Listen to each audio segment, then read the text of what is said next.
4 of NFL free agency is here. Welcome back for another live coverage of it. Appreciate everyone for tuning in to a TriCast. If you don't know what we're doing here, we're covering 3 different chat sports channels at the same time, more or less. Our Browns, Broncos, and Falcons channel. So you'll be seeing some coverage for the other teams while we're live right now. Appreciate everyone's kind of patience and understanding during this process. But there's only one of me, and chat sports is still growing, so we don't have enough hosts for all 32 teams. But I appreciate everyone for hanging out with us still. So welcome on into our live coverage. We're going to get into some of the news that has come out today. There's been, I'd say, as the week has gone on, things have slowed down from day 1 all the way to day 4. It's tapered off a little bit, but shout out to all of you guys for watching. Maybe it's because you want to come back for more of the Overlord Venmo extravaganza, the duck races, or just wanting to get the latest on your favorite team. Whatever it may be, thankful that you are watching it with us. Shout out your city for me, though, in the chat. Let me know where you are tuning in from. Always fun to see where people are watching.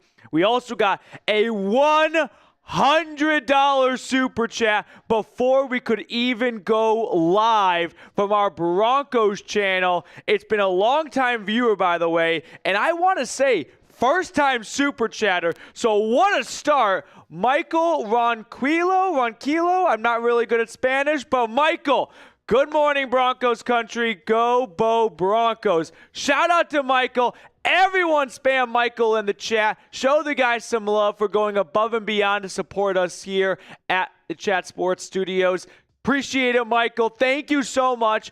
Let me know what your favorite signing has been between Dre Greenlaw, Talanoa Hufanga, and Evan Ingram. Michael, ladies and gentlemen, getting the Broncos Breakdown channel high up in the leaderboard for what might be our last day of live coverage. We'll see how things go today. People want to go live yet again tomorrow, but what a tremendous start before we can even get this thing kicked off. Michael, ladies and gentlemen, a $100 super chat. I've got David watching in Cleveland, Phil's in Canton, Ohio, Boyd's in Boise, Idaho, RB is in Vegas. RB, I'll be in Vegas for a bachelor party. This is the second Vegas bachelor party in the last month for me, but I'll be there next weekend for opening weekend of March Madness. Super excited for that. Matthew's in San Diego. Michael's in Pueblo, Colorado. Kenneth is in Salem. Mark is in Denver. Jason's in San Diego. Jaden's in Buford, Georgia. Henry Ruggs is in jail. That makes sense. Question, do you guys think Ruggs will get an opportunity to play in the NFL when he gets out of jail? I think he'll be out in like 3 or so years, 3 to 4 years. He'll be under 30. I think a team's going to call. If he's still in somewhat football shape, I think someone's going to call. Jared's in Columbus, Josh in Michigan, Jackie's in North Carolina, Tony's in Kissimmee, Florida, and I've got Mark in Colorado Springs. So we are all over the country. Awesome to see. Let me know who you want your team to sign. There are still some good players out there. I mean, for example, Nick Chubb has not been signed. Now, I don't expect there to be a huge market for him, so some teams will probably go through their bigger needs and then circle back to a player like Chubb with his recent injury history. But, yeah, there are still some really solid free agents available. We got 2 super chats on our Falcons channel. We'll get to both of those in just a moment. We're a few minutes late because of my own doing here. I had an idea that I probably should have planned out in further advance, but you're going to see what Reed has been cooking up in just a second, but we have pair of super chats. Michael, though, appreciate it more than you realize. A $100 before we even get going.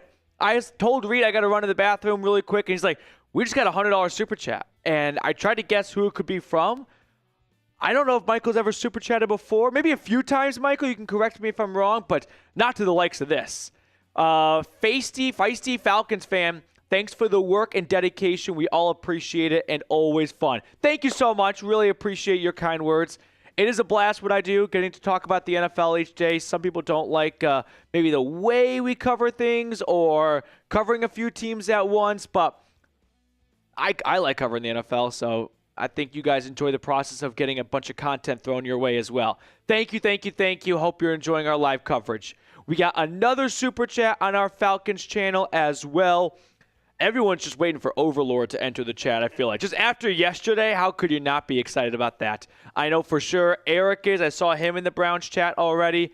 Joshua Miller with a $2 super. EHYGO.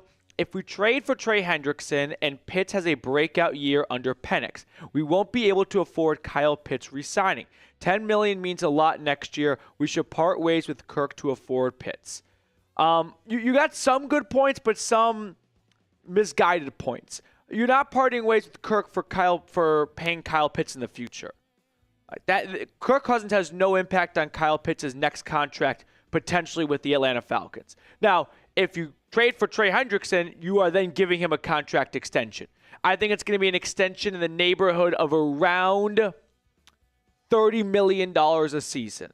So 3 years, $90 million. Maybe a $60 million guaranteed. So kind of a 2-year, $30 million contract, which I could see that being a little bit of a squeeze for a Kyle Pitts contract the following year. But look at the Philadelphia Eagles. They're paying Jalen Hurts $51 million. They're paying A.J. Brown $31 million. They're paying Devontae Smith $27 million. They just gave Saquon Barkley a huge fat contract extension, and I haven't talked about a single offensive lineman or anyone on defense. You can't pay these players. What it requires is a owner who's cash rich and is happy to put cap hits later in the contract.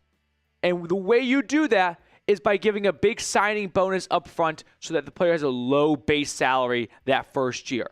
Not a lot of owners want to write that big of a check. That's really the truth behind it. So Arthur Blank, if he's willing to write a bunch of big checks all at once, you could get Hendrickson and afford Kyle Pitts. With Michael Penix still on a rookie contract, I beg of you not to think you could only have one or the other. That's what owners want you to think so that they don't get backlash for not paying players. That's just not true. Thank you for the super chat, though. Really appreciate it. Handful of supers flying in here. Okay, Michael said he has super chatted before. I thought you might have, Michael, but I kind of remember in preseason games last year because you've been around the block for a long time. But thank you a million times over. All right, we have a few other super chats coming in here, but who do you guys want your teams to sign?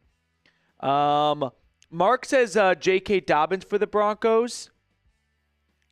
I could get behind that. You need a veteran running back. And Dobbins, here's the thing with Dobbins, though. If you're signing a veteran back, it should be for a specific role that you don't think the rookie's going to excel at. Will that role be? Pass protection. That is one of the biggest learning curves for NFL running backs. They're not asked to do it a ton in college, and when they are, it's not that difficult blocking, East Tennessee blitzing linebackers. So if you are going to add a veteran back, I think you should add a veteran back that you forecast your rookie, if you plan to go with the rookie early in the draft, not being super good at. And Dobbins, I don't believe is one of the better run blocking running back or pass blocking running backs. Wow. So English is tough for me right now. That would be my one pushback with Dobbins to Denver. Joshua Miller, based on the Titans' moves, who are they drafting number 1?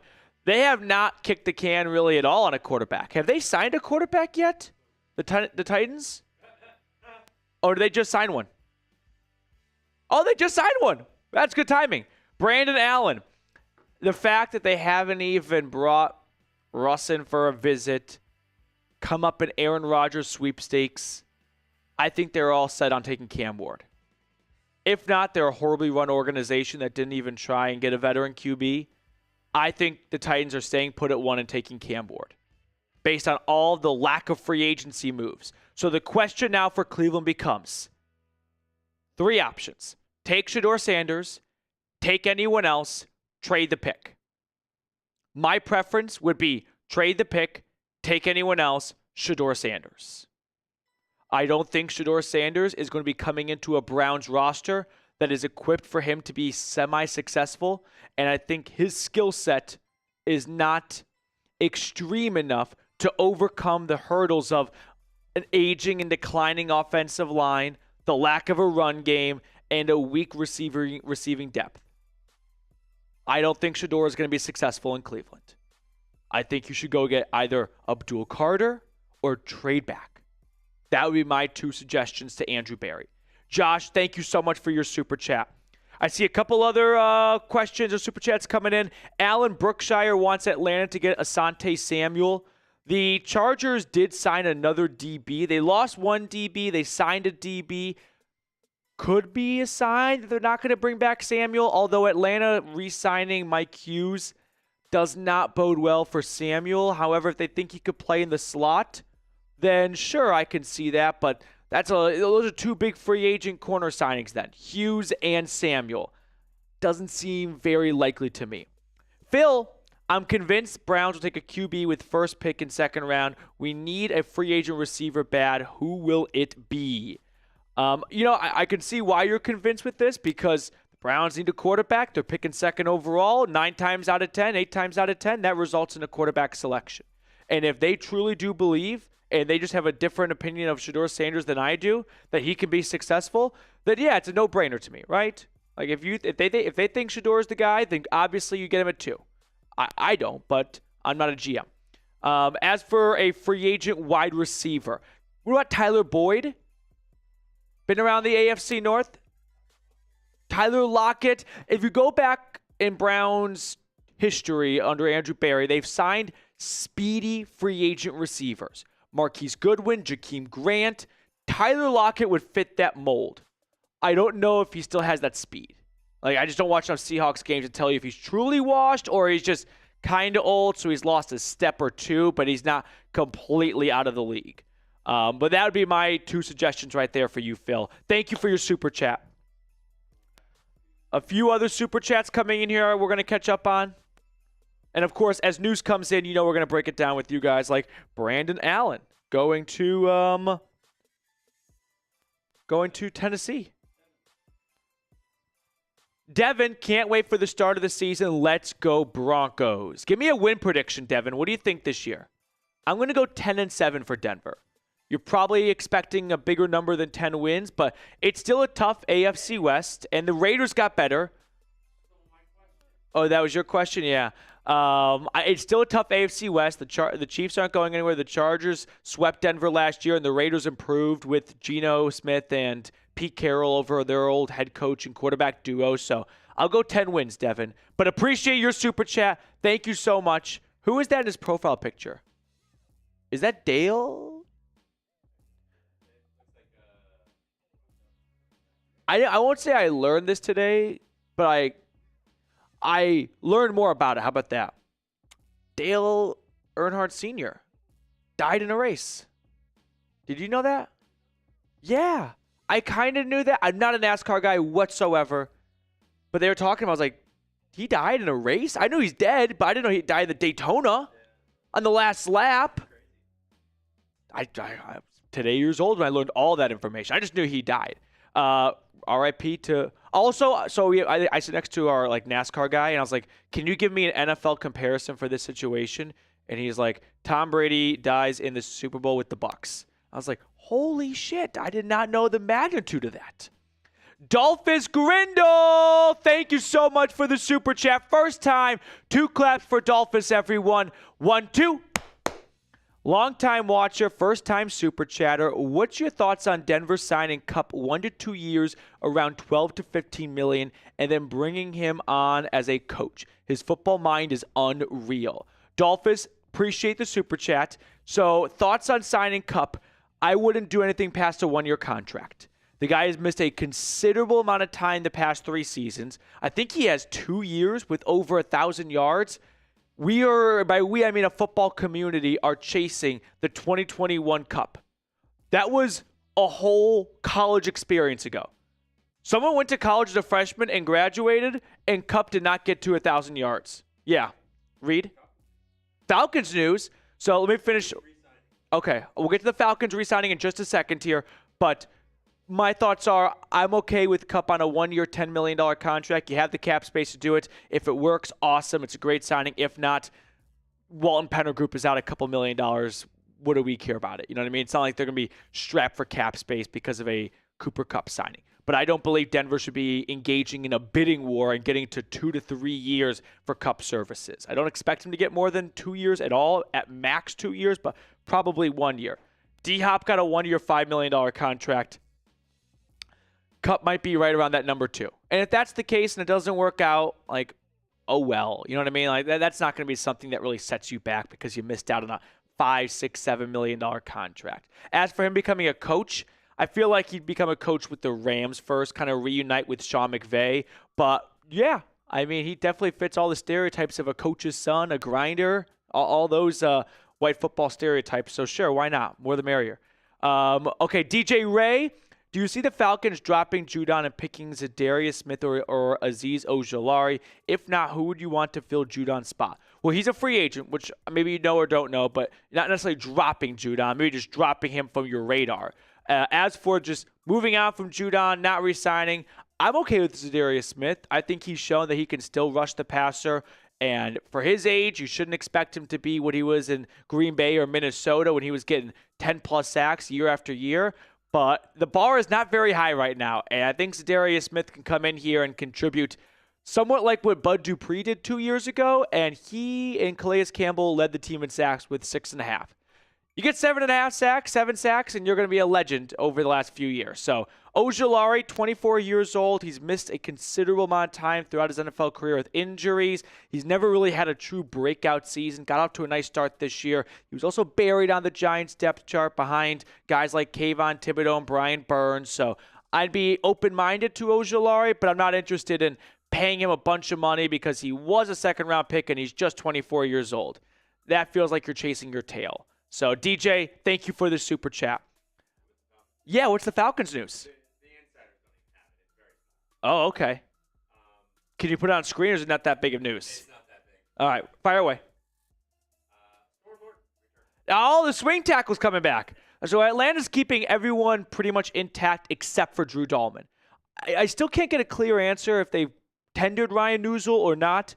I think they have, but I'm not really 100% sure. It's kind of a weird, news drip right now on that front. But Storm Norton, the swing tackle for Atlanta, who filled in more so in 2023 than 2024, he's coming back. I thought he's always done a good job of filling in when called upon. So I like that re-signing for Atlanta.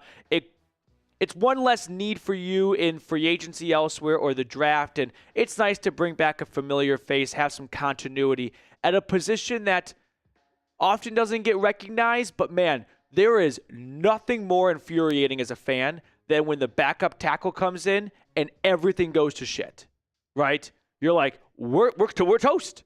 He can't block to save his life. I didn't realize we had Swiss cheese on the bench, but now it's right in front of us. So it's it's insurance. It really is. You don't know you need it until you need it. It's so not that big that the Falcoholic did it on Twitter. And it was per his agency. Mm-hmm. Oh, when the agency breaks the news themselves, it's like it kind of feels like blip. It kind of feels like when your mom or dad posted on Facebook where you're going to college, and that's how people found out. And you're like, "Yep, my mom's Facebook is my Adam Schefter." That's how everyone knew I was going to Tennessee. DJ, thank you so much for the super. Also, this is Browns. Yeah, but I do want to add. Kenny Pickett was told he will be competing for the starting job. Okay, let's talk about that. I don't know if that's real. Let's talk about that because I listened to Pickett's introductory press conference. I have no issue with this. This is the NFL. It's a big boy league. Everyone should be under the mindset, unless you're backing up Tom Brady or Peyton Manning, you are competing for a starting job. When a team is looking for a quarterback and coming off a 3-win season, or Patrick Mahomes, Josh Allen, but yeah, there's a very short list of quarterbacks who Jalen Hurts, okay. But I would hope that if you traded for a quarterback and at this moment, Kenny Pickett is the only healthy quarterback on the roster, he should believe he's competing for the start, and he should want to start. I think he's currently the starter. But I'd be disturbed if Pickett went up there and said, hey, I'm just here to, support whoever be's the starter. Dude, get a fucking spine. You should be competitive. And he is. So Some people are really running with this. Kenny Pickett says he thinks he's the starter. Yeah, no shit, Sherlock. This is professional sports. Everyone, it's truly hard to fathom the competitiveness amongst pro athletes. They are in a tier of competitiveness that I don't think you and I can fully wrap our minds around. Every single one of them should have this belief. It's kind of like when Travis Hunter at the Combine was asked about Shohei Ohtani going both ways and maybe which one's more impressive. I'm not getting the exact wording of the question correct, but something to that effect. And Travis Hunter said, I think what I do is more impressive going both ways on offense and defense. I don't agree with that, but I would like Travis Hunter to say that. You want this guy on your team to think he's the best at what he does. He should be the most competitive person. So people are getting up in arms over Pickett saying, I'm here and I think I'm going to be the starter. Good. You should think that. Otherwise, get out of this profession. That's my TED talk on the segment. I was going to say, he is the only active quarterback on the roster, correct? Yeah. He also said he knows they're going to add probably another veteran, and he's looking forward to competing. Cool. That's every other quarterback battle in the NFL. This is a non-story to me. I think people are looking at this going, oh my God, the Browns traded for Pickett to make him their starter. No, Kenny Pickett said himself, I would like to start. Of course he's going to say that. Why wouldn't he say that? He's just going to lay down and go, I'm going to surrender, and I don't even know who I'm surrendering to. I don't even know who they drafted or signed yet, but I'm just going to raise the white flag and go, yep, I'm not going to be the starter. All right, getting passionate about it, but I just thought that was really dumb of people to get worked up over. Some other super chats here. Just chill. Jacoby/Browns had a good O. Check the numbers. Did I say they didn't have? Jacoby Brissett had a good offense. I feel like I'm missing some context here. Just chill. What am I missing? Because did I bash the Jacoby Brissett Browns offense at some point? I don't remember doing that.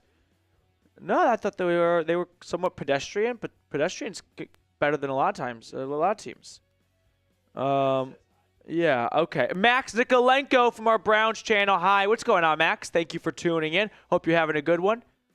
Phil, I said first pick in second round, not Sanders. Oh, I'm sorry, Phil. My mistake. Can you go back to Phil's original super chat then? I'm convinced Browns take a QB with first pick in I saw first pick in 2. I thought second overall. My bad. And that could be Jackson Dart. I think this, ready? This is going to sound crazy. I almost think there's a better chance Shedeur Sanders goes round 2 than goes top 3. I think teams look at him as a round 2 talent. At all. But because of how starved some teams are for QBs and how much attention Shedeur has gotten for his last name, I don't believe if Shedeur's last name was Johnson, he'd be looked as. If it was Shedeur Johnson from Colorado, it'd be like, hey, that's not much different than Jackson Dart from Ole Miss. Do you think the Steelers and the Giants would be fighting over a 41-year-old Aaron Rodgers if Shedeur Sanders was good enough? Great point. If Shedeur Sanders was a sure thing, top 3 first-round pick, yep. Him and Cam Ward and Jackson Dart and one more, it's like 100%. They would not be fighting over 41-year-old Aaron Rodgers. If I had to get the crystal ball out, I can see this a little bit. Shedeur, somewhat like Will Levis a few years, 2-3 years ago, starts to slip. I could see some team trading back at like pick 32 to take him just to get the 5th-year option on him. That might be, if I really had to put some money down, I could see that. I also could see Callahan. I could see Travis Hunter falling more towards like 10 than 1. If a team plans to only play him on offense or defense, they may not think this is a good use of a 2nd, 3rd, or 4th overall pick. You know what the best thing about the draft is, though? Tell me. We will have no idea until it happens. Yeah, that's the best point. I love the draft. The draft is one of my favorite sporting events across all the big sports in college the entire year. Are we all caught up on supers? One more super chat, and then you want to show the surprise? Pedro. 1 second, Pedro. Yeah. Pedro, in an ideal world, where do we go at center? Ryan Nuzul. And you test him out for a year. You got a backup center starting for you in between 2 starting guards. Hopefully it's not some horrible disaster. You can sometimes What's up, Archangel? You can sometimes cover up average center play. Like, obviously having a Creed Humphrey or Drew Dolman is great, but having an okay center like Nuzul between all-pro Lindstrom and, rising, ascending Bergeron, that's not going to completely deflate the offense and cause a flat tire. I think you can tread that way. And if it doesn't work after a year, then you make it a bigger priority next offseason. But I don't think you have to make it a big priority in the draft or the rest of free agency this year. You find a new backup center because your backup just became the starter, but that's the course of action for the next 12 months. Pedro, thank you so much for the super chat. Yeah, so we have a little bit of a surprise. We've had some competitiveness if you've been watching all 3-4 days of free agency with us in terms of super chats and likes, so make sure to like the video if you haven't already. And what we did was we went full Olympic mode, and P. Diddy in the chat, as always. Not as always. Well, as always this week, at least. So, perfect, yeah. Here's what we cooked up.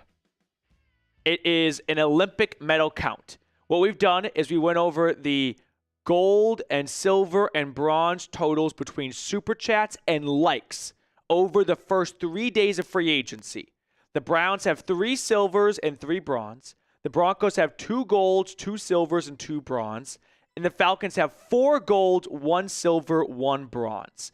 Depending on how today's live show goes in terms of interest and movements across the league, this might be our last live show for the week. Maybe we just go tomorrow to get the whole week done. But this is, I think, a nice way to consume the competitiveness that's gone on between these 3 channels that we are all tri-casting on right now. 3 different YouTube channels from Chat Sports seeing the same picture, the same audio. And here is the result of your guys' competitiveness. So I'd say in the way that I like to count Olympic medals is golds first. Sorry, total first, which everyone's got 6 here. So gold then becomes a tiebreaker. So I'd say Falcons is winning this, right? And then it's got to be Broncos, and then it's got to be Browns. I mean, if you want to do how many points is gold, you could do gold is 3 points. Yeah, 3, 2, 1. 3, 2, 1. Yeah, I feel like we're not giving enough points to gold. Maybe 5, 3, 1. 5, 3, 1. Yeah, so 20, 23, 24 points for Falcons. 10, 16, 18 points for Broncos. And 9, 12 for Browns. So yeah, there's an opportunity for the Browns report to, if you win Super Chat in likes today, you got 2 golds, 3 silvers, 3 bronze. That's going to compete for sure.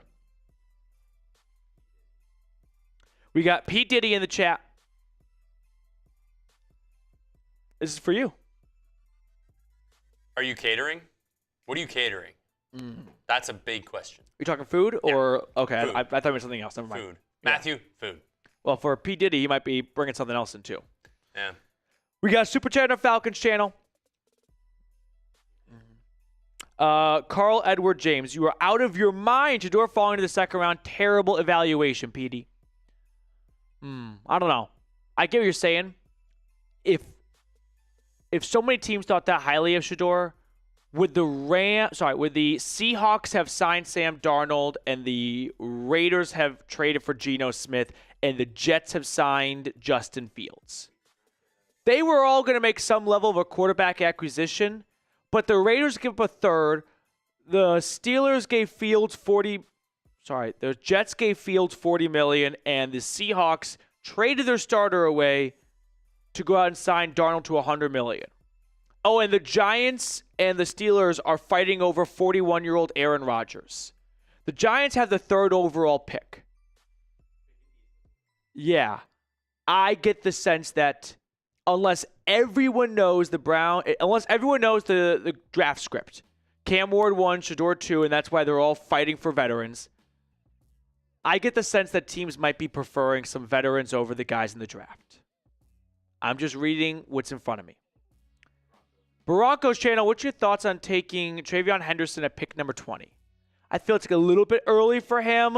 You know, he split the workload with Judkins last year for the Buckeyes. He's the better back of the two. I really like his receiving abilities as well, which would fit the actual Joker role for Sean Payton. Some people, by the way, have been so mad at me because I wasn't over the moon for the Evan Ingram signing. I think I've been somewhat consistent that I like the signing. I think it's a good signing. You drastically improve your tight end room, but I'm kind of getting nauseous of everyone saying, and Denver has found their Joker. I don't think that's the case, but that doesn't mean I don't like the signing. So as for this part right here, I'd prefer to go, he's probably my RB4 right now. It goes Genty, Caleb Johnson, Omari, and Hampton. Well, we were talking about this earlier. With all the moves that the Broncos have made, they can kind of just take best player available or best running back available. Like, by the time it gets to 20, I think Omari and Hampton will be there. Yeah. Caleb Johnson possibly could be there, depending on what the Bears and Cowboys do. Right.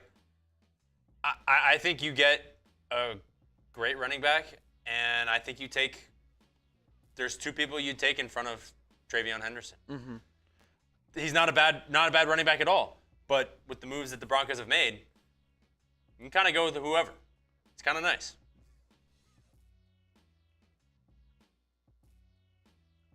Okay.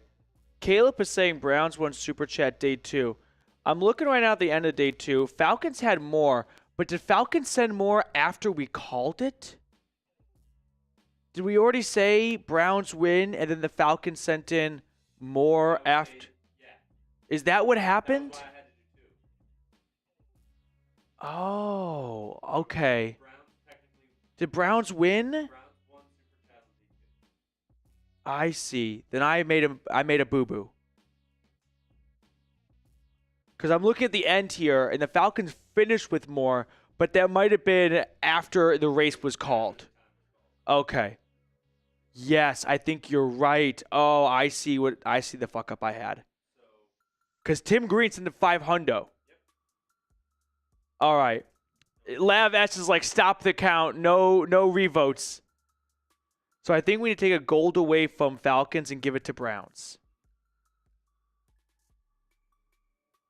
Is that accurate?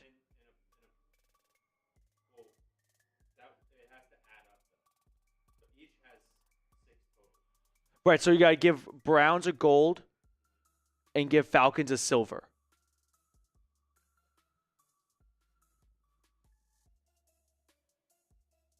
But Overlord, I'm looking back. I need like a historian. So it was definitely Browns won because. And then after the timer was over, it was because you. I think Overlord was like, I couldn't send it in time. The bank, remember? Yes, that's right. And he couldn't send it in time, so technically, the Browns won that. Yeah. And okay. Then you offered me up. That's right. You're absolutely correct. Okay, my mistake. Yeah. I'm sorry. I just. It's been a bit of a blur. And I went to see who had the total at the end, and I forgot that we did overtime, kind of. Harrison Bryant to the Eagles? Okay, we got some signings going on. Former Browns and Raiders tight end going to Philadelphia. By the way, I've run out of I don't have a deep closet of pullover, or quarter zips, and I don't like to wear the same thing back-to-back days. So I'm just rocking the Patagonia I got for Christmas because the best way I can describe Studio D, which we're in, it's kind of like when you go to a hotel. What's the first thing you do, Reed, when you walk into a hotel room?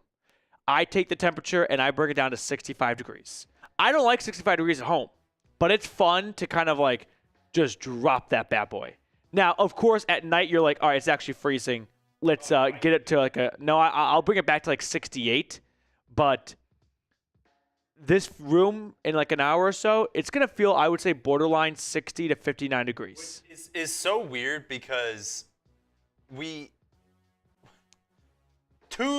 living humans in here talking the entire time, it should warm up. Yeah. Like my thought process is it should warm up, but it doesn't. I've got some Browns news. It's official. Malik Collins has signed with Cleveland. That's not a new signing. That was Adam Schefter reported it. Mary Kay said nothing's quite done yet, nothing's finalized. But now the Browns themselves have tweeted out Malik Collins, who was cut by the 49ers, had 5 sacks last year, will come in to replace Dalvin Tomlinson. Can you throw up Tomlinson's signing? Because he joined the Cardinals earlier today or late last night, and he signed a contract worth up to $29 million. Yes, 2-year, $29. So this is $9 million cheaper for Malik Collins, 2-year, $20. Is Malik Collins? I don't think he's in here. Can you let Sam know? Yeah. I don't know if Sam just wanted to wait for it to be official. Oh. Okay. I have an update on Russell Wilson. You guys ready? This is all from Mary Kay. Russell Wilson left the Browns facility about 15 minutes ago after meeting with the team about signing here. He's scheduled to visit with the Giants tomorrow. Making too much out of this. It's 2:40 on the East Coast. Let's say he left at 2:30. It's not a short meeting. Probably got there around 9 a.m. Had a lunch meeting. No dinner? No dinner. I don't know if this is... I've never been a part of these meetings. Is it...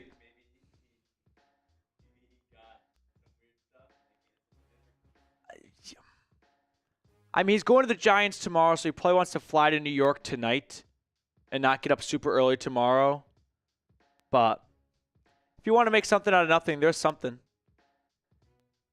At a luncheon, I got to envision that these things kind of are like dates where if it's going well, it just keeps going. You go to a secondary location.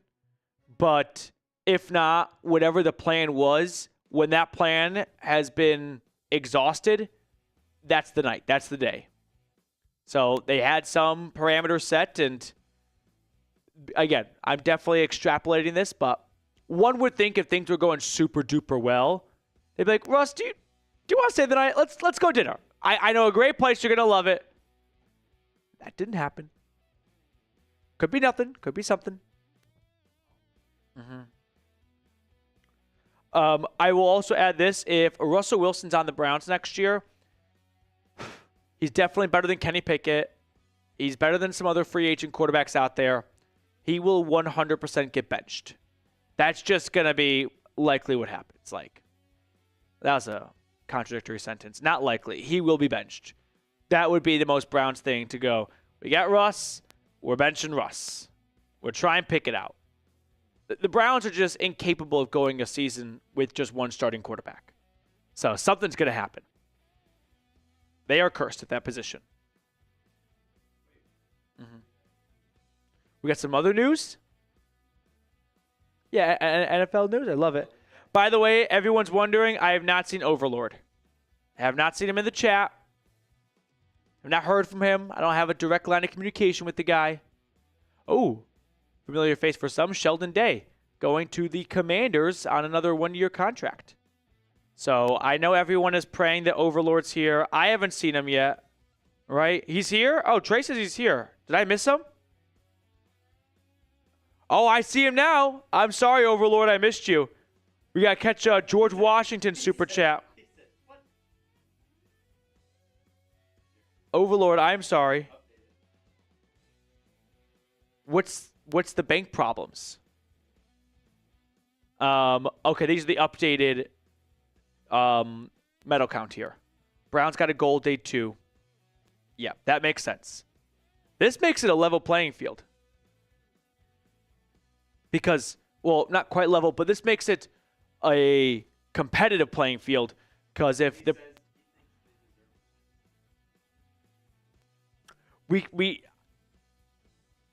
I was wrong to... This feels like when... you know, this is like when Steve Harvey... I had a Steve Harvey moment, okay? But the fact was, the Browns, they did win by the timer. We have to adhere by the timer, because otherwise we're a lawless society. Or you can just, Well, because they're saying he had bank problems. I know, but I got the timer, right? It's kind of like you didn't get the snap off in time. We had issues getting to the line of scrimmage. Yeah, but there was an injury. Yeah. I thought he was saying he has current bank problems, and I was like, Oh, no, I thought dude, I'm so somebody sorry said- to hear that. I don't know how to get back the money that you So, sent the I mean, people. to be fair, so tell them the point system. So I don't know if they're should we do 3-2-1, 5-3-1, I like the 5-3-1. 5-3-1. If it's a 5-3-1 system, Falcons today got 15 points, 15, 18, 21, 22 points for Falcons today. Broncos breakdown, that'd be 10, 16, 18 points, so 21 to 18, and then the Browns 5, 11, and 14. So 21, 18, 14. If the Browns sweep 2 goals today, they're not going to win because these guys are going to get bronze and silvers. That's what makes it tough. I think it's 21, 18, and 14. Someone who's better at math, let me know if I got that wrong.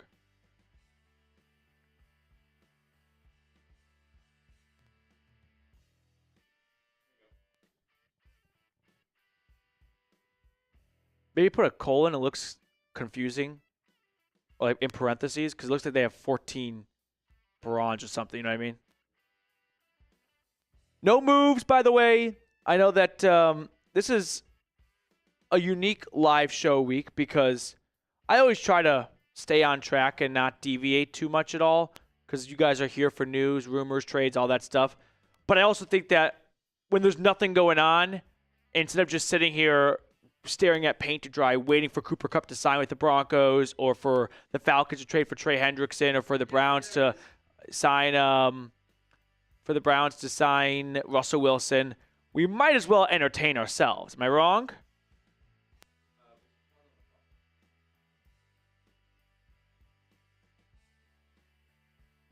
Yes, we should. 1 second.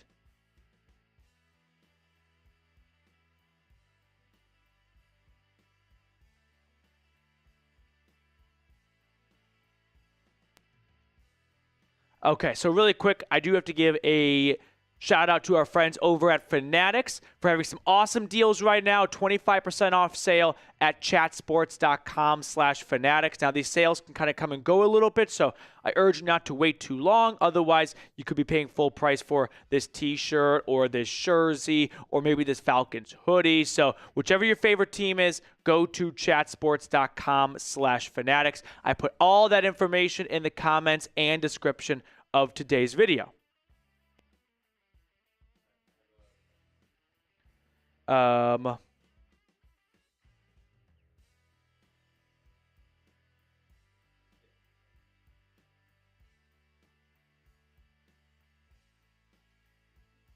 got a couple super chats. So I'm getting a couple of messages from my boss. So I just want to make sure I'm not in trouble.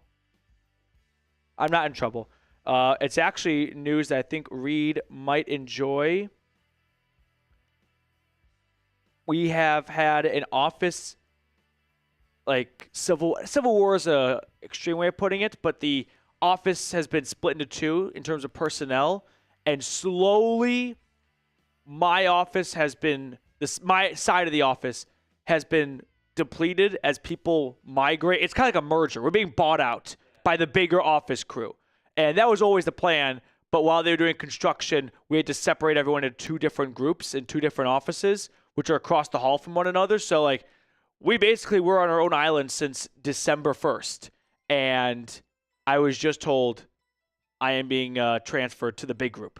So I'm rejoining the main bullpen, which of course we all were in together for 3.5 years for the last my entire time here up until the last 2 months. So, but now I got to do my least favorite thing. I have to move, and I kind of like my knickknacks on my desk. I've got a bunch of just little items and things like that. So I got one viewer, I don't know if he's still watching right now. I had a viewer like a year and a half ago mail me a tissue box that just said like, for Steelers fans tears. And I thought that was so cool. So that just sits right in front of my laptop. Super chats coming in here on our Falcons channel. George Washington, I got to ask, is Is that your real name? Naming someone George Washington is putting a lot on them for the rest of their life. They sign up for anytime they make a reservation. It's like that one Michael Jordan commercial. You know what I mean? Every time the pizza guy comes, it's like, Michael Jordan? Like, yeah. That's a lot to bear. To be like, every single time. Imagine the first day of school, your teacher's like, fucking George in my class? The first president? Is like, oh, okay. I knew it wasn't actual Washington. I don't know. You're currently doing what he probably hates. You're absolutely right. But that's not your fault. That's kind of your parents' fault. Do you think the Falcons could draft Shiloh Sanders with a late, maybe day 3 pick? By the way, love the channel. Keep it up, my brother. I love how he had this very nice ending, and I spent the first 5 minutes critiquing his name. But if it's not your name, it's just a nickname for YouTube. I like it. I don't know, honestly, a ton about Shiloh Sanders as a prospect in terms of his strengths, his weaknesses, other than he's not going to go early in the draft. So, sure, Atlanta has 2 7th-round picks, one from the Rams from the Van Jefferson trade, one from the Chargers for the Taylor Heineke trade. Why can't one of those 2 picks be on Shiloh? Also kind of maybe reestablish a good line with Deion Sanders. I think that could be nice, right? Kind of keep the Sanders bloodline in Atlanta with only it being a 7th-round pick. So I like that idea. First President George Washington. Next question, or next super chat.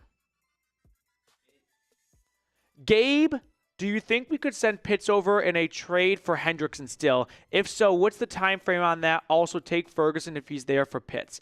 Now, once Cincinnati re-signed Mike Gesicki, that really killed the idea of it being a Pitts for Hendrickson swap. They've got a tight end. That'd be overkill at that position.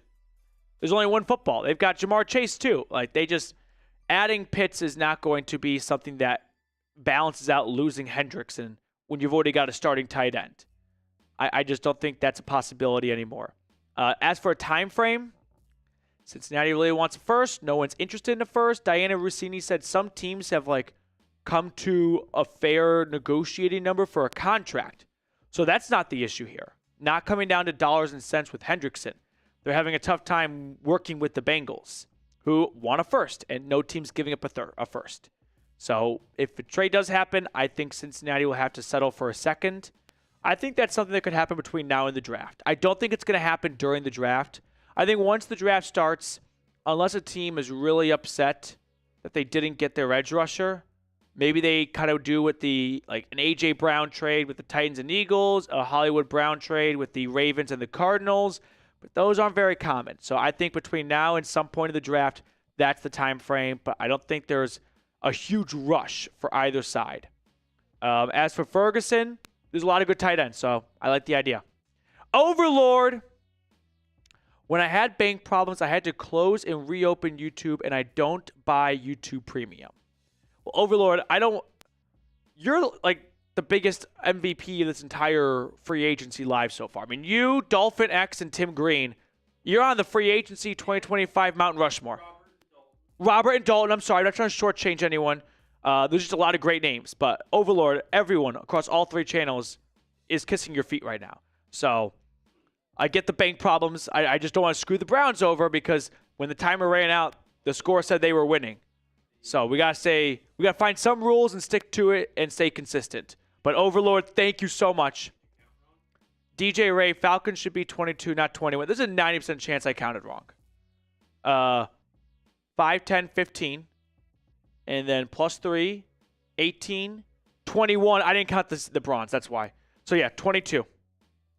22. Thank you, DJ. I knew I counted one of these 3 wrong.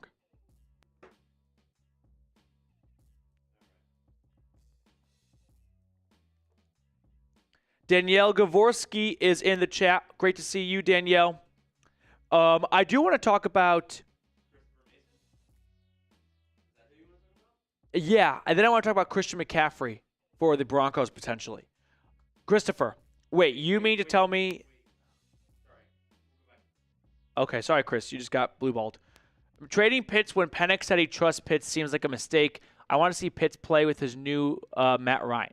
Michael Penix is going to say only positive things about his teammates as a rookie.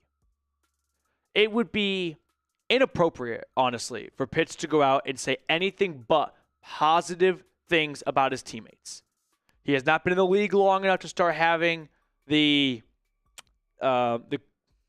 respect to go, this guy's good, this guy's not. So Penix is only going to say good things about all of his teammates. He would say he loves Ray McCloud.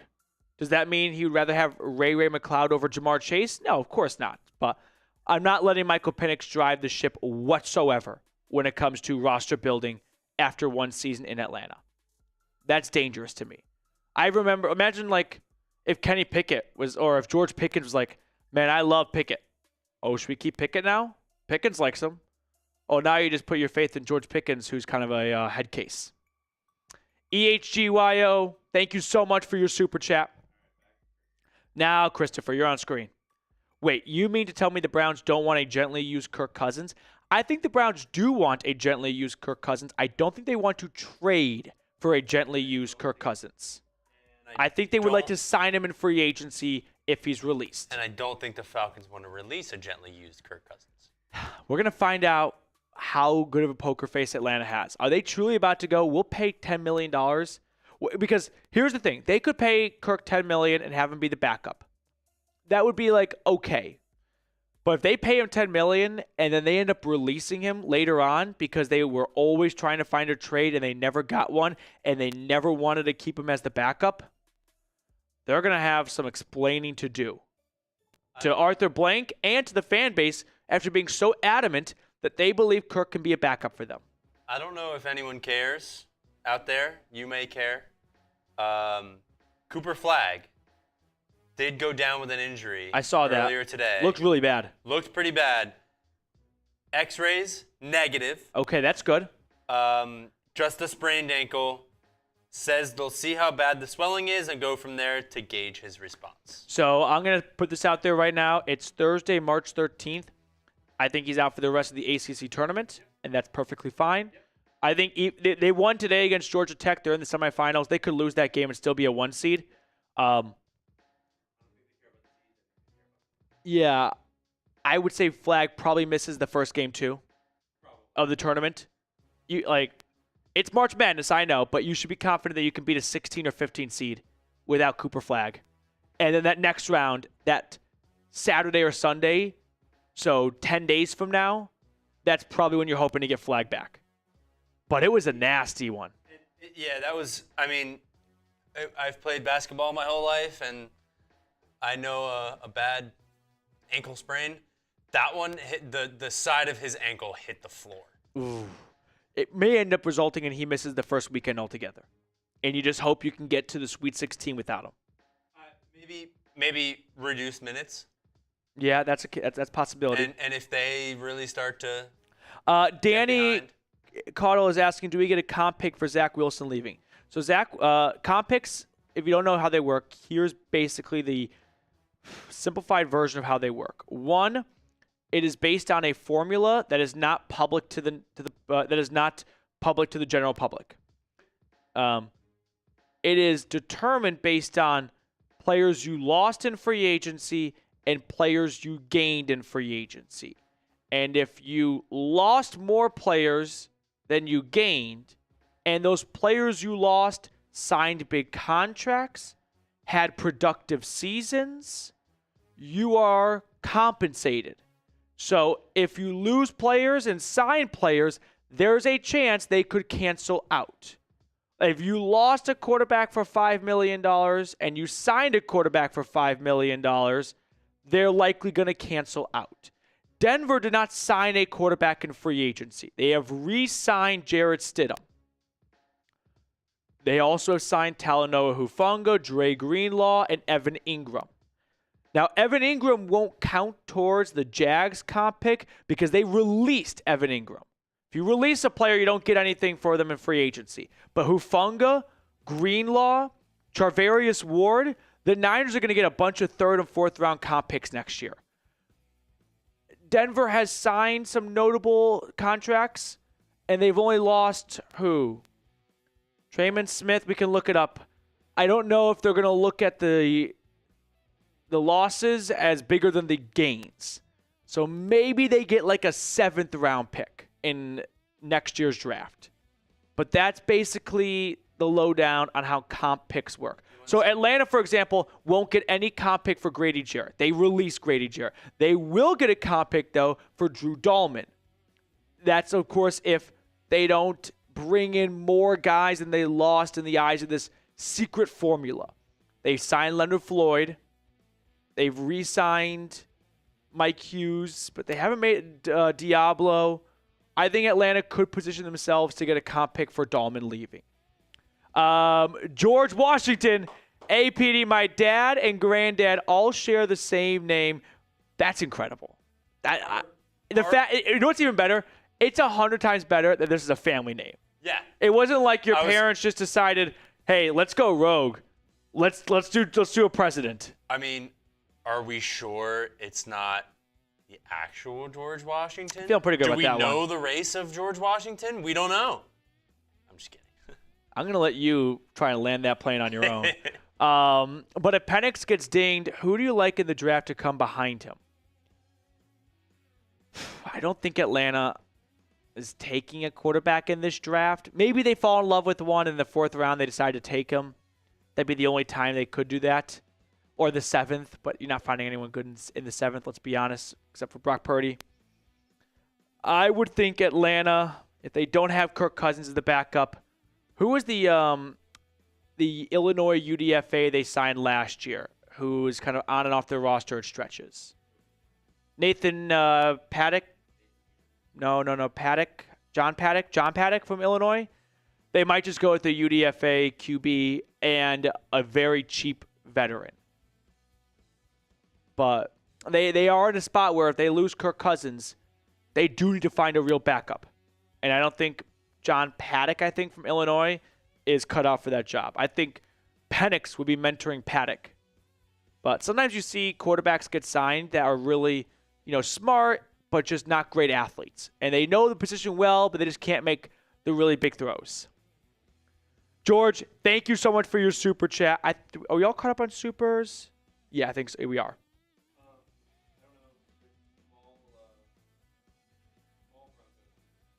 We got some Broncos news. Fire away. The Michael Wilhoit, that whole thing with the punching the cop.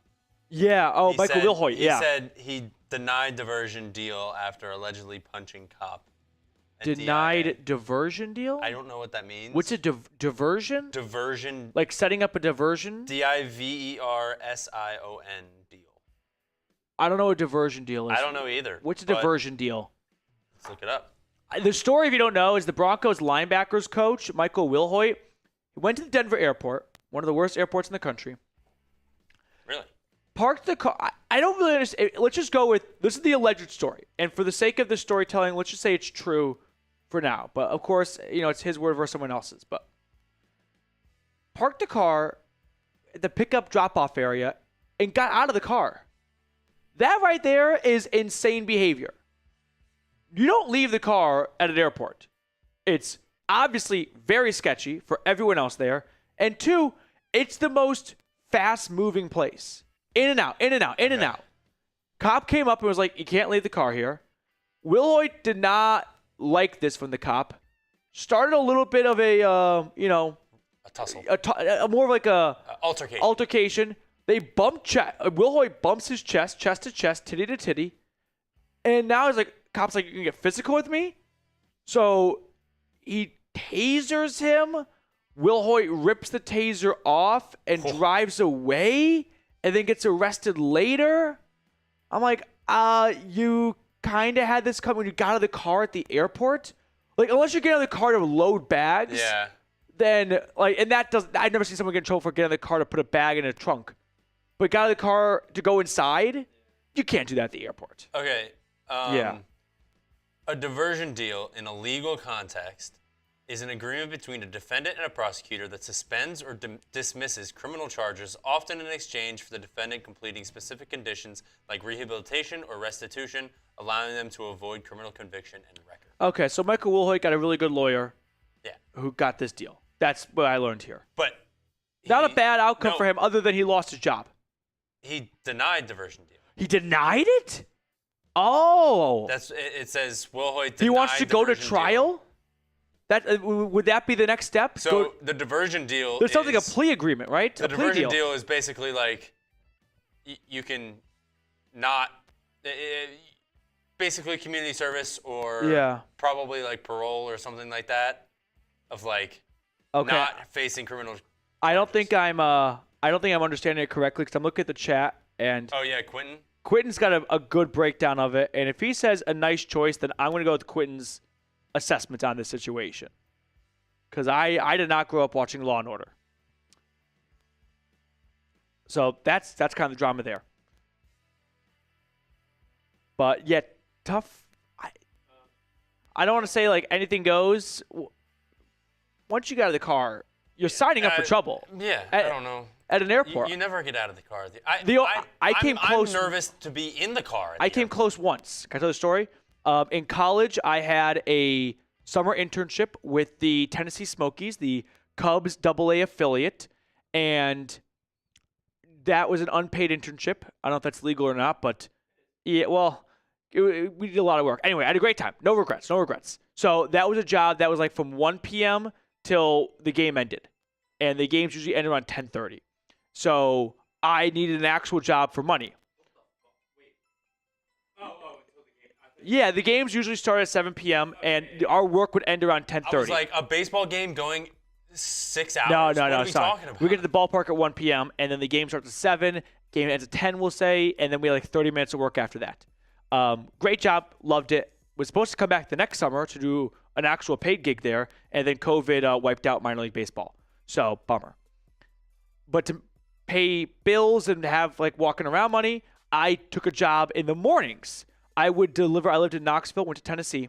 I would deliver lost luggage from the airport because the ballpark was like 20 minutes east of Knoxville, like a 20, 25-minute drive. So sometimes I was already heading that direction. Well, anytime I was going to the ballpark, I was going that way. And one of the guys who worked at the ballpark, who was older and retired, did this gig for fun, kind of like people who retire that do Uber or Lyft. And I was like, can I do this? And he's like, yeah. So he got me hooked up. So I would deliver lost luggage from like 9 a.m. to noon and then go to the ballpark. And the Knoxville airport's very small, right? There's just one pull-up and like 2 doors. But you had to go inside to the American Airlines and United areas where they have the lost luggage. And you just pick up the bags and bring them to your car. They usually had like 10 bags. And you had to pay for parking. So I once like rolled down the window and asked the cop, there's no one here, by the way. I was like, can I just leave my car at the end of the line here, run in and pick up my bags and come back? He's like, no. I was like, I get it. I understand why. If something were to happen, it'd be a very bad look for the cop to be like, this guy had to go. Well, if I was a terrorist, yeah, that'd be a big Homeland Security issue. Yeah, and so I had to park every single time. I had to pay for parking for which they charge, by the way, by like 10 to 15 minute increments. It was a small amount of time, so I was racing, like shipping bags back and forth to avoid an extra $1, and then I would embark and drop bags off. It was an interesting job. Everyone's, I think, had a weird job at some point. All right, back to football. Yeah, enough for story time. Super chats. Super chats coming in here, and no signings. Of course, the moment any signings happen, I'm going to talk about that immediately. So if I don't talk about football for a second, it's because there's not much football news to be had here. We got Bradley from the Broncos channel. Yep. Give me 1 second. Mr. Bradley. Mr. Bradley. Dameon Dameon Pierce could be a good fill at running back if the price is right. He's been overshadowed by Joe Mixon. He has not been overshadowed by Joe Mixon. I'm going to stop you there. They brought in Joe Mixon to replace Dameon Pierce. Dameon Pierce was, what was he? He wasn't a second, but he was a good draft pick out of Florida, and he was supposed to be like some fantasy legend, and then he sucked. The only running backs, and I don't have a great Rolodex of pass blocking running backs, but the only running backs I'd be interested in signing if I were the Broncos would be pass blocking running backs. You should not be putting that on your rookie running back's plate. You should have someone there who on 3rd and 12, when you know you're passing, can go, hey, Rook, I will take care of the blitzing linebacker here. I'm much better at that. I've been here for 5 years. What did you say? I think he was a 3rd round pick. Fourth round. Fourth round? Okay, I was like, second's too early. 107. Yeah, went to Florida. So I don't know if Damien's a good pass blocker. I don't think he is. Maybe he is, maybe he isn't. I don't know. But that'd be the only running backs I'm interested in if I'm the Denver Broncos. I think the Eagles getting A.J. Dillon, I think the Broncos could have picked him up. That could have been a good one. You're right. Mm-hmm. Absolutely.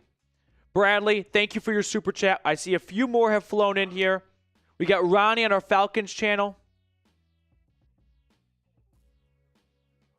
Oh, 1 second, Ronnie. Sorry about that.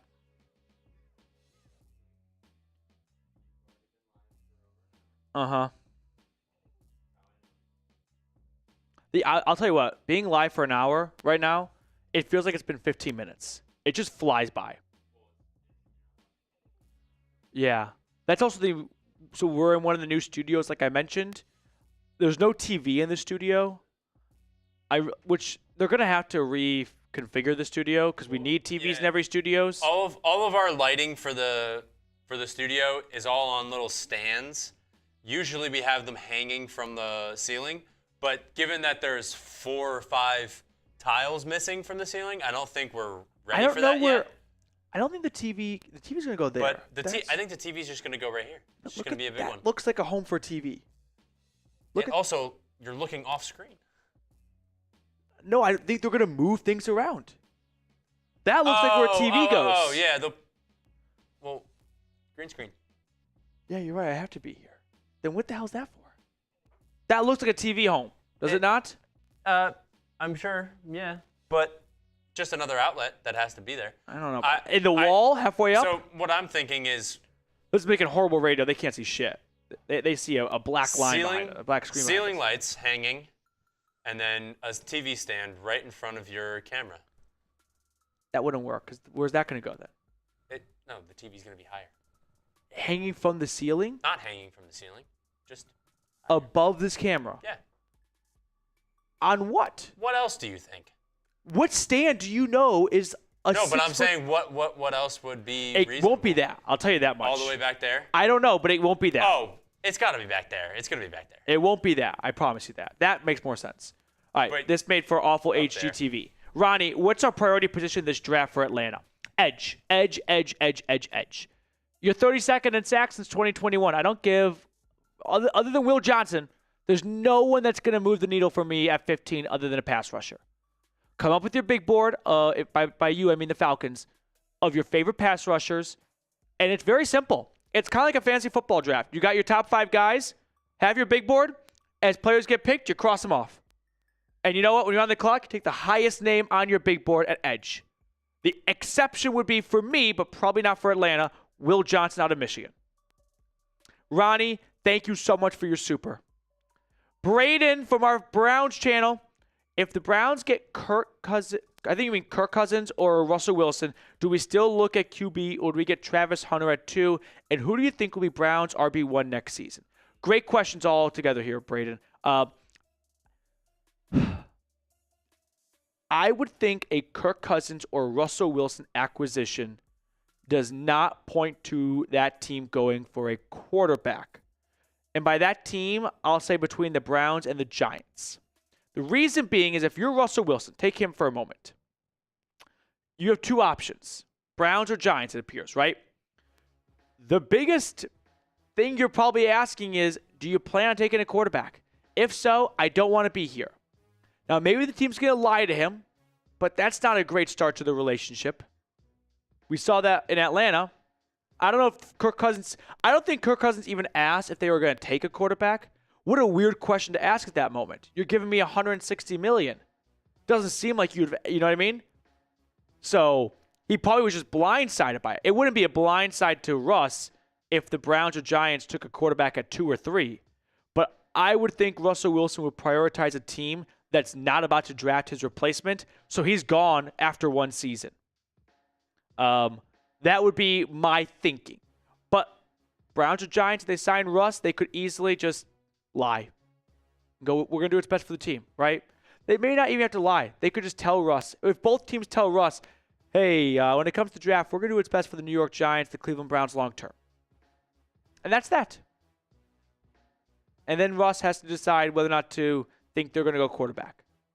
He has to hop on the mock draft simulators and make the prediction. As for Kirk Cousins, this one's a little bit more complex. If the Browns trade for Kirk Cousins, which I would expect that to cost next to nothing, it would be a favor to the Falcons to get that contract off their books. Kirk Cousins with his new team, say the Browns, would agree to a new contract. Kind of like when, agree to a vet minimum of, we see this happen a lot. Like Stephon Diggs last year. He got dealt from the Buffalo Bills to the Houston Texans. No. First thing he did with Houston was he agreed to a new, reworked one-year contract. This is not uncommon. The Browns would be meeting with Cousins' agent and say, if we trade for Kirk, here's our revamped contract. Would you agree to this if we made a trade for him? If the answer is no, then they don't go any further in trade discussions. So let's say Kirk goes, yep, I understand my situation. I will agree to a new one-year cheap contract. And the Falcons go, it just cost a 7th rounder. Take him off our hands, and we get much better salary cap relief than $65 million in dead cap than if we release him, that's awaiting us. So if you're trading for Kirk, I don't know if Kirk, who has a no-trade clause, would waive his no-trade clause to be in the exact same situation he was in Atlanta in Cleveland. He might just go, oh, the Browns are taking a quarterback? I'm not getting traded there then. Not happening, right? Beggars can't be choosers, so he may not have any other options and go, whatever, I'll battle with this rookie. If no other team wants my services and this is the only way I can continue playing in the NFL, so be it. But that's basically the rundown.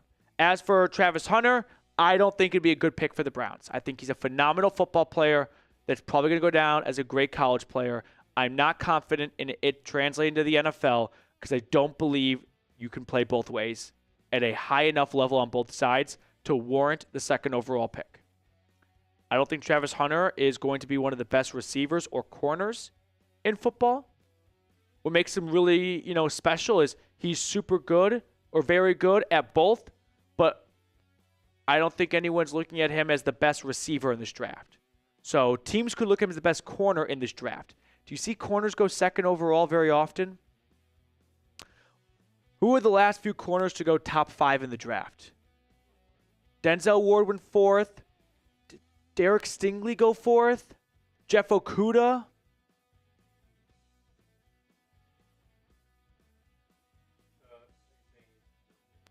Round 1, top 5. How many corners have gone top 5? I think Derek Stingley went 4. I thought Sauce Gardner went 5 or 6. Denzel Ward went 4th. J.C. Horn went like 8th. What was the other corner I just said? Ward, Stingley.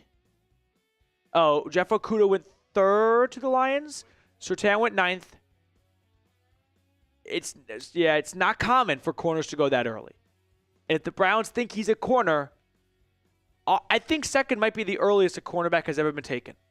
I don't know of any corners going 1st overall. And I can't think of a corner going 2nd. Right? Well, let's find out. Has a corner ever gone 2nd in the draft?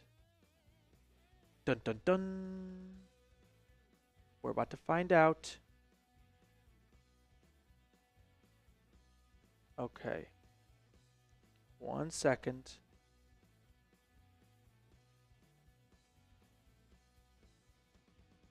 Making for good radio right now. Bear with me. I don't think so. If it has happened, it's been before I was born.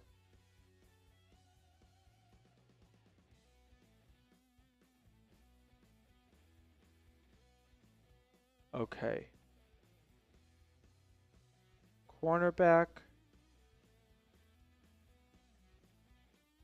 Draft status. Round 1. Pick 1 to 5. Let's first see the top 5 because it's not common. All right, you ready? Devin Witherspoon went 5th. Sauce Gardner went 4th. Derek Stingley went 3rd. Yeah, I knew Stingley went 1 pick before. I just couldn't remember where exactly they went. Okay. Jeff Okudah went 3rd. Denzel Ward went 4th. Jalen Ramsey went 5th. Patrick Peterson went 5th. Terrence Newman to the Cowboys. Remember him? He went 5th in 2003. Quentin Jammer went 5th. Since 2000, Jammer, Newman, Patrick Peterson, Jalen Ramsey, Denzel Ward, Okuda, Stingley, Sauce Witherspoon. So 9 corners have gone top 5 since 2000. The earliest was 3rd, so second's not like that far away, but no one's gone first 2. That is a fact. Has anyone been 1st or 2nd? No. No one's ever gone 1st or 2nd as a corner. So it'd be history. It would be the first time in NFL history a team takes a cornerback 2nd overall. But Travis Hunter is a unicorn. He would be the one to break that. Yeah. But wasn't Deion a unicorn? Yeah. Where did he go? I don't remember where Deion. Deion went round 1. Pick 5. 5. Yeah. Not far behind. And then the last part of his question. And who do you think will be Brown's RB1 next season? Jerome Ford. Jerome Ford and a rookie. I think the Browns might. I don't think they should, but they have not been prioritizing running back a lot, but they also move in silence. They have the first pick in round 2. They open up day 2 with pick 33. Maybe they just go with the best running back that came out of the first day. Depends on what the board looks like. Yeah, but if they want to go running back, that's a good time. They could. I could see the Browns also trading that 33rd overall pick. That just seems like something the Browns would do. Demented Tree from our Broncos stream. 1 second, Demented Tree. If I were to theoretically join Chat Sports and take 2 of your 3 channels, this has been like the most ongoing thing, and I kind of get why. What channel would most like? What channel would you? I think you most like to keep. I'm coming for your job. All right, let me give you an actual candid answer. If you join Chat Sports Dementia Tree, I would say your job for the first 2 months would start as a producer and helping hosts and channels get as much content out. If you do a good job at that, what I do like about this company a lot is it's very easy to rise up. So I started off as a producer, by the way, for what it's worth. I was a hybrid producer host, but a lot of producing. After that point, you would take over a smaller channel that does not have a dedicated host. So we've added a couple of new channels since the start of the new year. A Packers channel, a Bills channel. You might take one of those. They also might look for you to start a brand new channel like the Packers and Bills channel. So that could be in the mix for you as well. I don't think you would take over one of my 3 channels though. So from a pure realistic standpoint, and I'm not just like safeguarding them, I would, and again, this isn't me like being insecure. Based on the way channel ownership has worked at Chat Sports, that'd be unlikely. But if Dementia Tree, I guess you'd want the Broncos one. So for the sake of your super chat, you and I can tag team the Broncos channel. Are we all caught up on super chats? I think so. Do you want to look at a quick updated leaderboard for the super chats and likes? No NFL news here. While Reed updates that, I will say this. Free agency is a fun time because sometimes things get tossed out that sounds ridiculous. I remember when I was driving to Indianapolis for the Combine, I was reading this email from The Athletic from Diana Rossini and Jacob Robinson about some of the things they're hearing. And Rossini talked about some receivers who could get traded. And at the very end, she said 49ers, Brandon Ayuk. And I looked to Chase Sr., our 49ers host, and I said, oh my God, Diana put the wrong name. She meant Debo. Debo is the receiver for the Niners that could get traded. She didn't put the wrong name. And I was like, what a mistake. So every so often there are things where I'm like, this is just outlandish. Christian McCaffrey was one of those things that I thought was outlandish. Give it 48 hours and Christian McCaffrey's name is coming up. Not in serious league circles or anything like that. More of just Twitter and, sports radio, things like that. But people are looking what the 49ers are doing. And the 49ers might be looking at the way Christian McCaffrey is dealing with injuries. They gave him an extension not long ago, though. I don't know financially how feasible and rewarding it is to trade him. But if the Broncos picked up the phone and made a call, I don't think the Niners hang up. I do think they have a conversation. I think the answer is still no. But as for Denver trading for McCaffrey, it would make more sense, I feel like, if Bo Nix was going into like year 4. You know what I mean? If Bo Nix had gone to the playoffs his first 2 years, say, and won a playoff game, but lost to the Chiefs in the AFC Championship game or something like that. And you're like, all right, let's do it. Not that we haven't seen good things from Nix in year 1, but with McCaffrey's age, it may not be good timing overlap. So right now, Denver is leading. I combined leading and winning. Denver is leading our Super Chat battle. Falcons is in second. Browns is in third. And we'll look at the like battle in just a moment.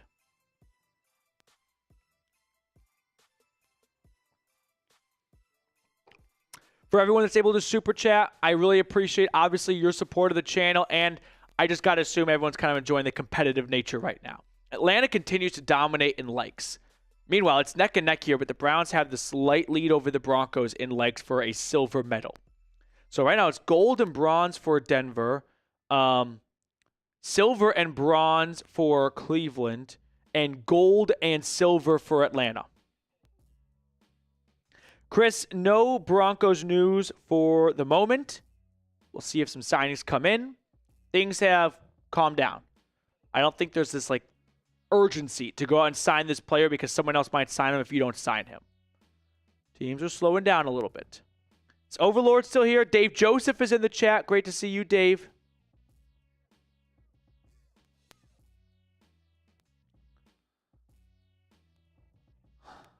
Any news? I want there to be news. No news. Damn.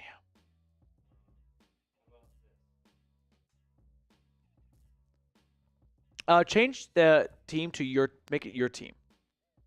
Make it generic across the board. Yep, nothing yet. Naquan Jones agreed to a 1-year contract with the Chargers. Didn't he go to Michigan State and play for the Titans? Is that the same Naquan Jones? For anyone that's just tuned in, by the way. Oh, we got another super chat from Dalton. Predict your team's 2025 record. Reed, you want to give your predictions for the 3 teams here? Browns, Broncos, Sure. Falcons. We're doing a TriCast for anyone that's joined recently. I forget that I should probably have a thing that says that. No, it's okay. But yeah, we're streaming the same video, same stream to 3 different YouTube channels that I cover here at Chat Sports. All so, right. Reed, give me your Browns win total. How many wins for the Cleveland Browns total. after winning 3 total games? After winning 3 games last year? The NFL is the most up and down league. You go from worst to first, first to worst all the time.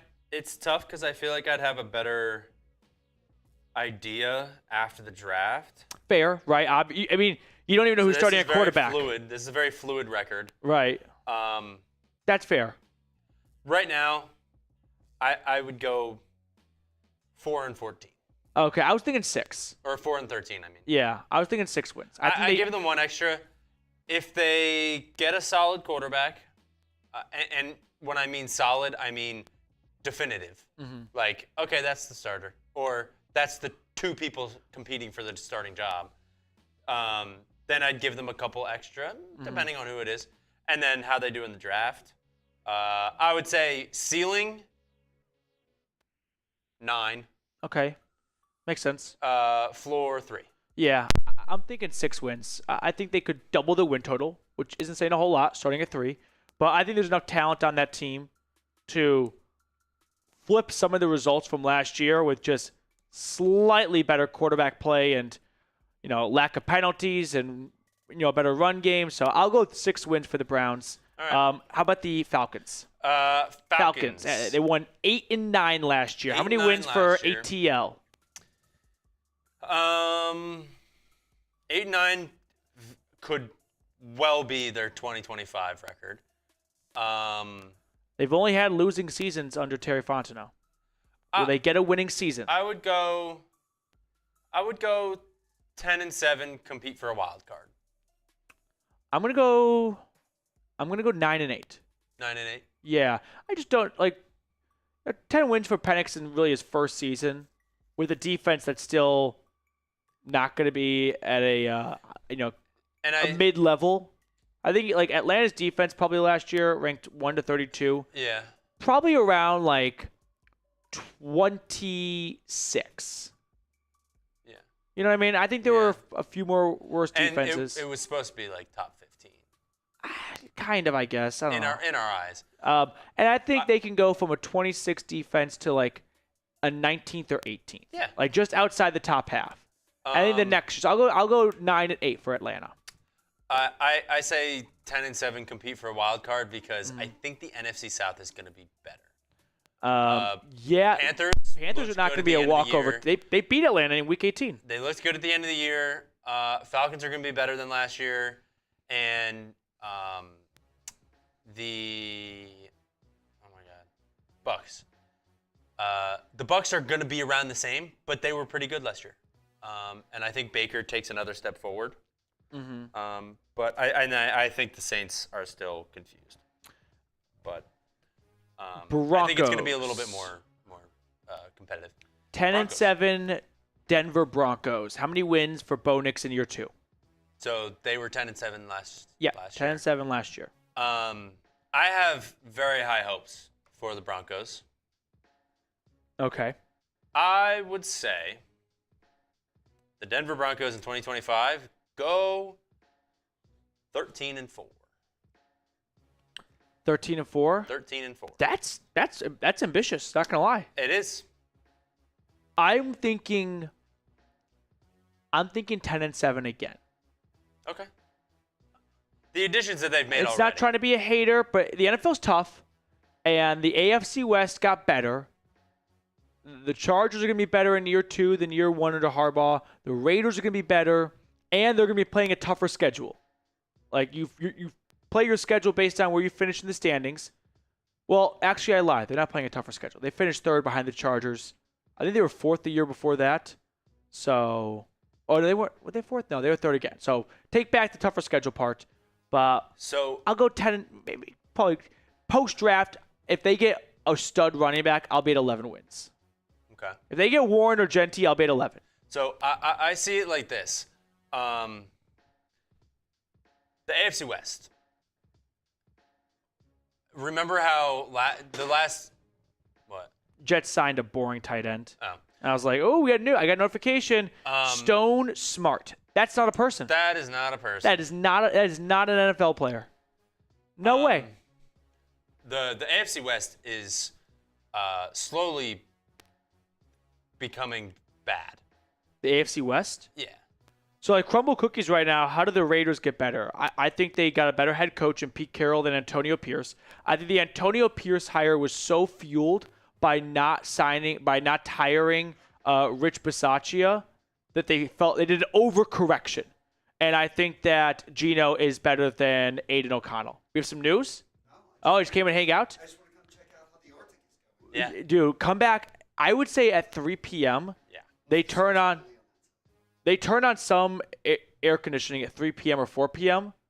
and it's just blowing down freezer air. We got to figure out the AC. There's one room that AC. We were debating this, by the way. Is the TV going to go there? Do you know? What's going to go there then? Backup TV? Back. Oh, okay. All right. Couple of super chats coming in here. My last thought was the Raiders are going to think they're going to be better. Nope. They're not going to be better. Dude, the Chiefs. How many games did the Raiders win last year? 5? 4? Did they win 4 games? They won 2 towards the end. Jags, right? I think they will have more than 4 wins next year. No more than 7. Okay, that's fine. But 6 wins would be 2-win improvement. That's huge for them. Yeah, I agree. But I think the Raiders are going to be better because it's hard not to be after the last year they had. They think they're winning the division. Well, the Raiders fan base is my first. What's worse, Raiders or Cowboys fan base? It was my first month here. I think it was. Yeah, wasn't Megan Payton here my first? Yeah, so I remember this. We had Megan Payton work at Chat Sports. That's Sean Payton's daughter. For about I don't know, 2 months. 6 weeks or 6 months ish. Oh, 6 months? Yeah. Oh, shit. So I worked with her. Yeah, every you day. did it. So the whole football season of 2021. She covered the Seahawks. Anyone else? Maybe Steelers. Maybe Steelers. Anywho, I bring this up because Megan Payton worked remotely, which is a very rare thing here. But she'd come to Dallas every so often for maybe like training or whatever. And I also did not know that was Sean Payton's daughter for the first week. Like, I remember saying to her, Peyton, like Sean. And I thought it was just making conversation. Did not know that was Sean Payton's daughter. Ta-da. And then, like, after she left, someone said, Sean Payton. I was like, that's his daughter? I felt like the world's biggest idiot. But I was new, so That was a I great look at also... the moment. I think when you're new at a company, it's a speak when spoken to type of thing. Keep a low profile. But I bring this up because when she was here visiting, the Raiders chat and Raiders watch party, whatever it was having an absolute chaotic palooza in super chats. Naturally. And she was like, why are they going crazy? And Sam said to her, and I remember this like it was yesterday, the Raiders fan base is the most financially irresponsible fan base. And it's so true. It's not even just from Chat Sports. Raiders fans are so irresponsible. A bit intellectually compromised, if I might say so myself. Yeah. But they love their Raiders. They do. Whether it's a 4-win team, a 7-win team, a wild card team, I mean, that's all they've been in the last 25 years. Jurassic recaps: the Browns have not signed anyone today. It's been Should a slow we day. look at some of the super chats? Oh, I mean, like obviously it's gone, you pull up the, downhill from day 1 to day 4. Here, I could tell you how much we've done today. Where are we right now? We have had a grand total today of 1, 2, 3, 4, 5, 6, 7, 8, 9, 10, 11, 12, 13, 14, 15, maybe 16 to 18 signings, with the most notable one being Mason Rudolph. Unless you count it, Raheem Mostert is more notable.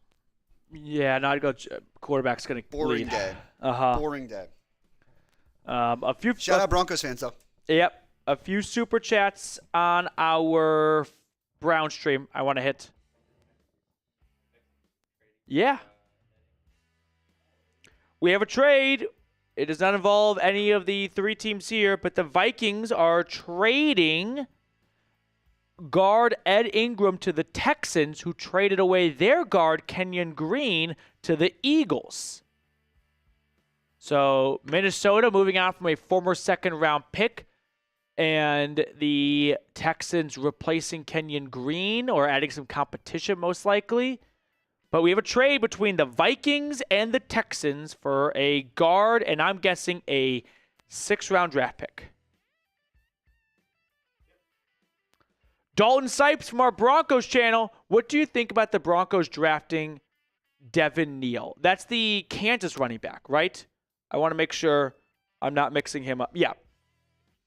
So, yeah, Devin Neal, I don't think the stats this past season jump out at you as like, whoa, that's a great player. The guy's, wherever he ends up, if he has some level of success, he's going to be there for a long time. I just know that Devin Neal went to Kansas football. He's from Lawrence, Kansas, stayed home, went to Kansas before he was even semi-good, and was the leader of that what's it called? College, not organization, but that program. That program getting back on track. Lance Leipold gets a lot of the credit, and he deserves a ton of it. But Evan Neal, the Evan Neal, not the Giants guard. Devin Neal, instrumental in Kansas football getting to where it is right now. He does have some good receiving ability to his game. I think if Denver decides to wait on a running back, he could be a really fun pick, maybe in round 4. Dalton, thank you so much for your super and always for supporting and joining the show.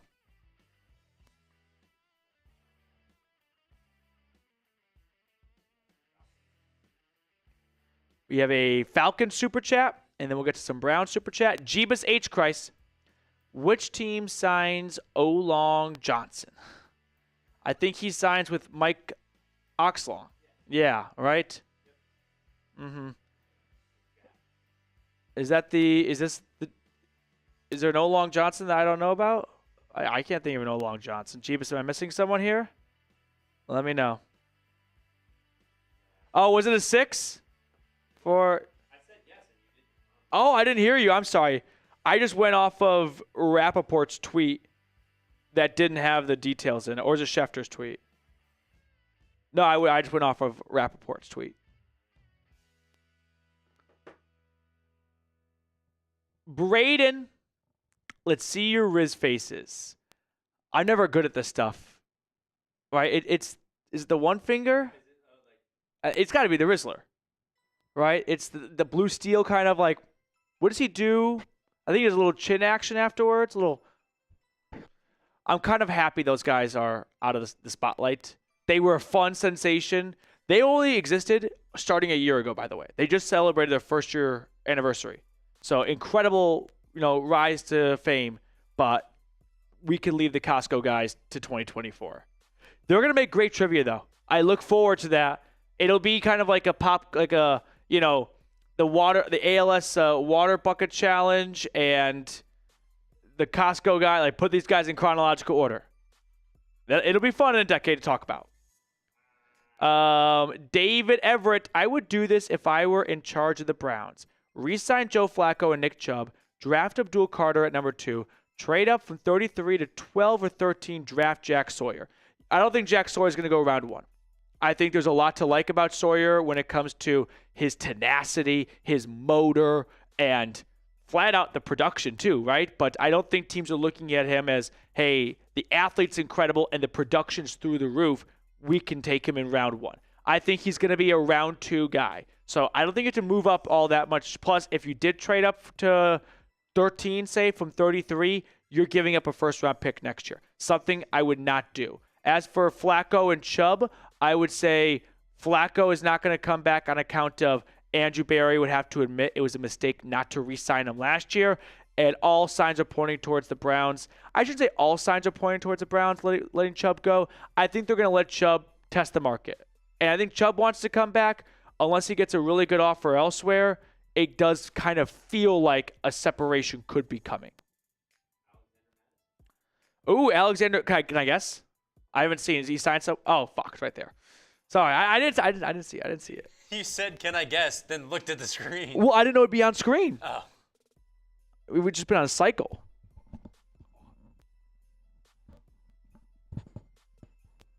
Alexander Madison. The real problem with Madison was he had the same hairstyle as Dalvin Cook and like the same body figure. It was tough to separate the two when they were on the Vikings together. Because you'd think if you had Dalvin Cook on your fantasy team, he just scored. And then you're like, that's not his number. It was very deceiving.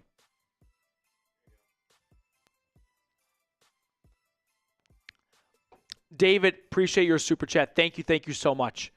Quick shout out to all the awesome deals going on over at Fanatics.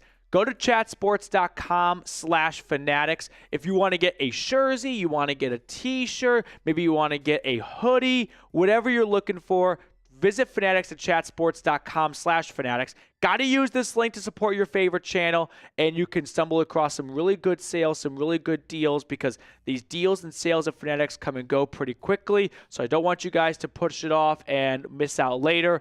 chatsports.com/Fanatics. That link is in the description of today's live show. I have a question for the Falcons fans. Okay. All right. Question for Falcons fans, but everyone else is allowed to partake. Do you believe in Michael Penix? I do. I remember I was put in a really tough spot last year when the Falcons drafted Penix, because you can go back and find the video and watch. I probably said verbatim, I like Penix a lot as a quarterback. I liked him a lot as a prospect. He had incredible downfield accuracy and strength, and that's a tough thing to find, and you could probably iron out some of the other things, over the course of his early career. But the pick and the signing of Cousins just did not make sense to me. If you liked Penix so much, then don't sign Kirk Cousins, right? I don't think anyone's at risk of Penix going 1 through 7. So I think Penix is going to be a good NFL quarterback. I think he's going to be a flamethrower. I think he might be a better version of Jameis Winston. fewer interceptions. I don't know who's a stronger arm. They both have strong arms. Jameis is a big arm, though. Yeah, Jameis is a strong arm. The arm, like, whenever we talk about quarterback arm talent, it's always kind of funny to me because, like, it's kind of like a baseball pitcher. They all have strong arms. You know what I mean? It's like, sure, maybe he can't throw 100 miles per hour, but we're going to act like 93 is chump change. But I'm in, so I believe in Penix. Matthew Taylor from our Falcon stream. What's up, Mr. Peterson? Nice to see you this fine day. Any news on Kirk changed? No new information on Cousins. The latest, I would say, true news we got, meaning it was fact. Kirk Cousins met with Arthur Blank in a desperation move to go to a different team. And that was a week ago. Maybe even more than a week ago. So that would be the latest true, actual, hard, cold fact news. Since then, it's just been connecting dots of the Browns are bringing Russell Wilson in for a visit. Does that indicate that they believe Cousins won't be released? You know what I mean? That's just speculation. But that's a lot of what sports is during the offseason. So, Matthew, thank you so much for your super chat. Always fun to see you in the chat. Greatly appreciate it. Hater from our Broncos stream. Shout out to Hater. Appreciate your super chat. Helping the Broncos stream, by the way, add on to their first place lead right now in our super chat battle for day 4 of NFL free agency. We've got another super chat coming in.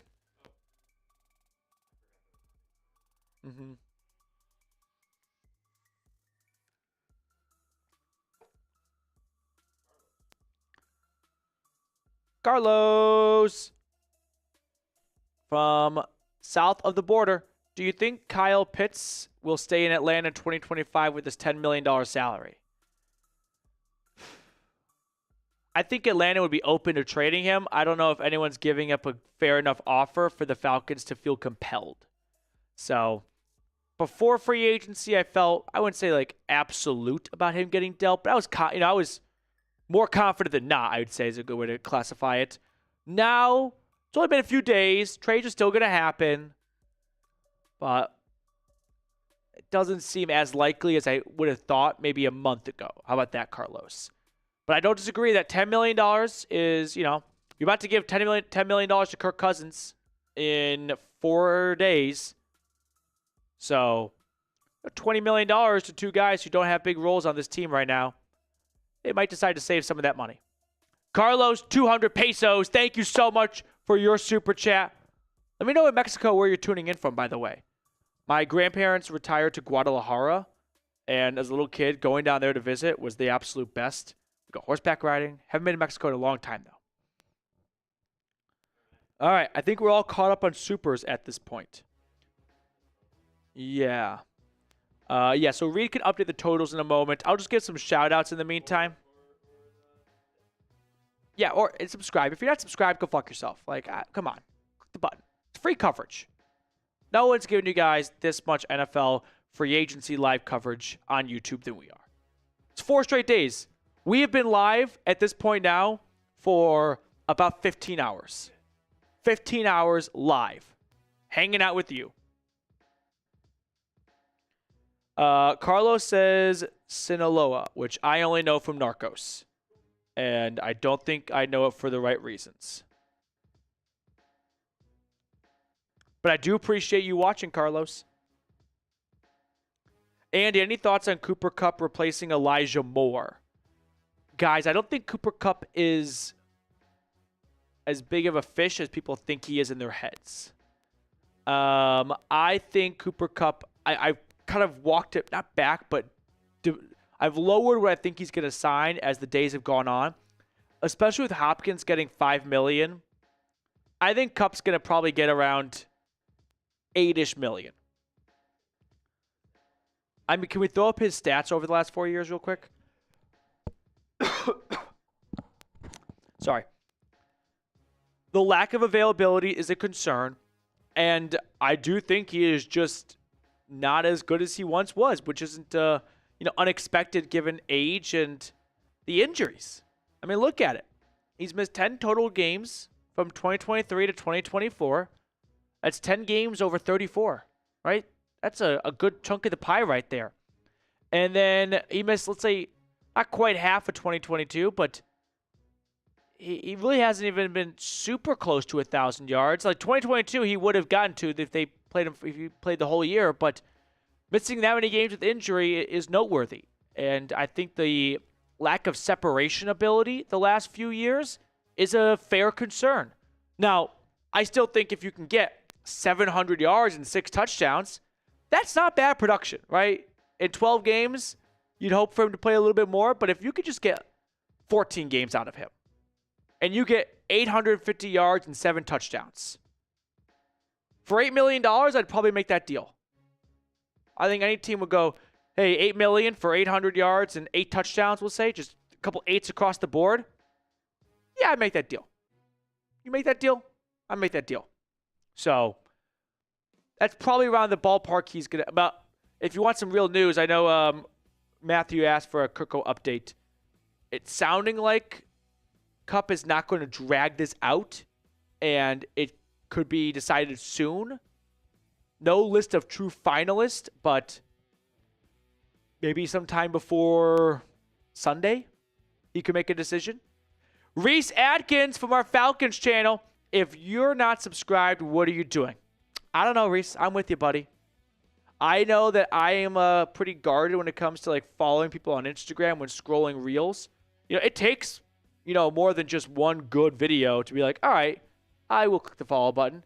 But I would hope that if you've come back a few times now and you like the content a little bit, sample it, hit the subscribe button, watch more videos that we post on the channel. If you don't like those videos, you can always unsubscribe. It's also 100% free. So, Reese, thank you for supporting the channel in 2 ways here, helping the subscriber count and, of course, with your very nice donation. Another super chat from Matthew Taylor. You should start posting on Wednesday. I have nothing to watch on Wednesday. Also, we need to draft a bulldog. Matthew, on our Falcons channel, we go live every Thursday, and I post videos every single day. So if you're referring to a live, I can't help you out too much in that department. And we actually posted a video about the Falcons looking to draft Georgia Bulldog. Yeah, we did the video yesterday at some point. We did a whole Falcons contingent. I think it was last night's video, actually. Yeah, it was yesterday's video. I put it out about 7 p.m. all about, Falcons front office members and coaches going to the UGA Pro Day. And maybe this is the year they end the drought of boycotting their next-door neighbors in Athens. Mr. Taylor, thank you so much. Hater from our Broncos stream. Should the Broncos take Mike Hunt or gonorrhea? It's going to take a lot to deal with gonorrhea. I think that might cause you to be out of commission for a while. Mike Hunt, I think Mike Hunt could. I will say, Mike Hunt, locker room problem. Could be, yeah. It's not liked by a lot of people in the locker room. Yeah, it needs to be groomed and maintained as a player to be effective. For 100%. And, one last thing on Mike Hunt, like once a month or so just has a complete blow up. Yeah. Out of nowhere. Out of nowhere. Mm-hmm. That's fine. Yeah. I don't know. But you know what? Two quality free agents right there. For sure. Actually, I'm going to say gonorrhea, not a quality free agent. Yeah, no. I would avoid that one, actually. Yeah. You know where gonorrhea is probably going to sign? I give major, Las Vegas vibes. Yeah. Probably hangs out there a ton. Right. Mm-hmm. I agree. Quincy McBride. Ooh, Ben Dover is a good prospect, too. That's a prospect that's going to get balls deep in the field. Yeah. I'm just worried about. I'm just worried about at the combine, the height. Yeah. Not there. Carson's right. Mike Hunt is worn out. Oh. Damn. Been around the block for a long time. Hater, you're asking the hard-hitting questions right now in free agency, and I respect the hell out of it. Quincy McBride.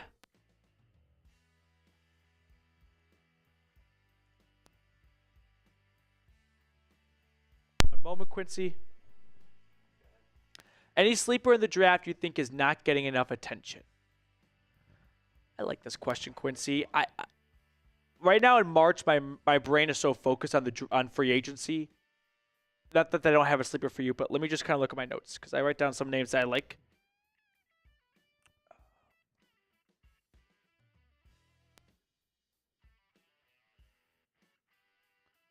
Okay. All right.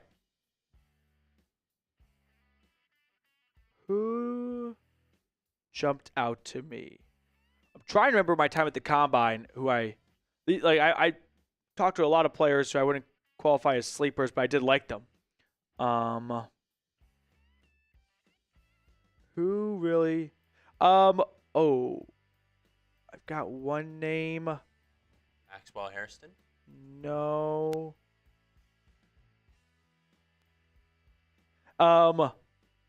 Nick Martin. He's a linebacker from Oklahoma State.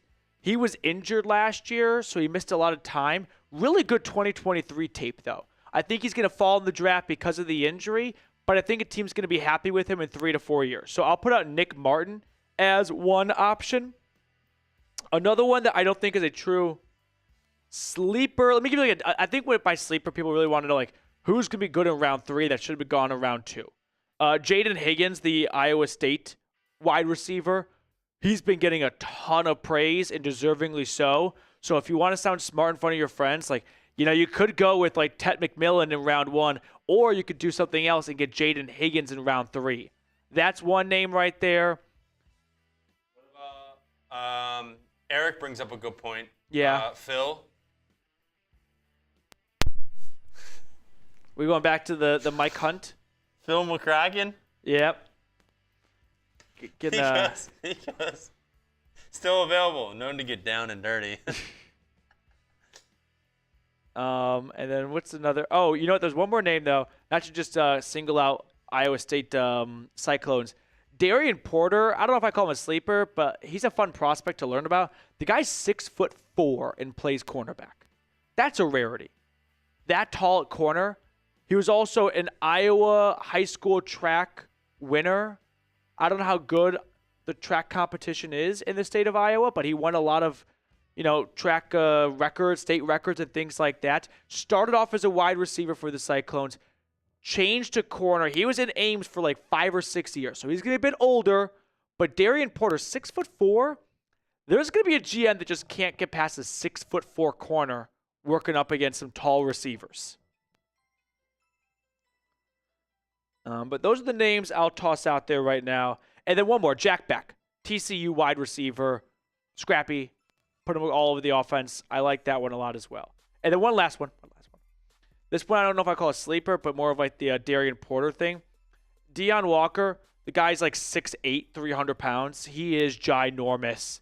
He had great production in 2023 for the Wildcats, not in 2024. So some team's going to take a chance on him, and he's going to be a fun rookie for a team. But those are my sleepers, if you will. I see another super chat flying in here. Tim Green's in the chat. Tim Green's here. Let's go. Tim. Yeah, he's getting in the mix right now. Let's go, Tim. Didn't know you get down like that. Oh, did Jack Conklin redo his contract? He sure has. So we have some Browns news. I'm going to read it out to you right now. Jack Conklin has restructured his contract. He'll make $10 million instead of $14 million with a chance to make $2 million in incentives. This is why I don't like the term restructure being used to talk about different things. This is not the same restructure that they did with Deshaun Watson's contract. This is a pay cut. They should just call it what it is. It's a pay cut.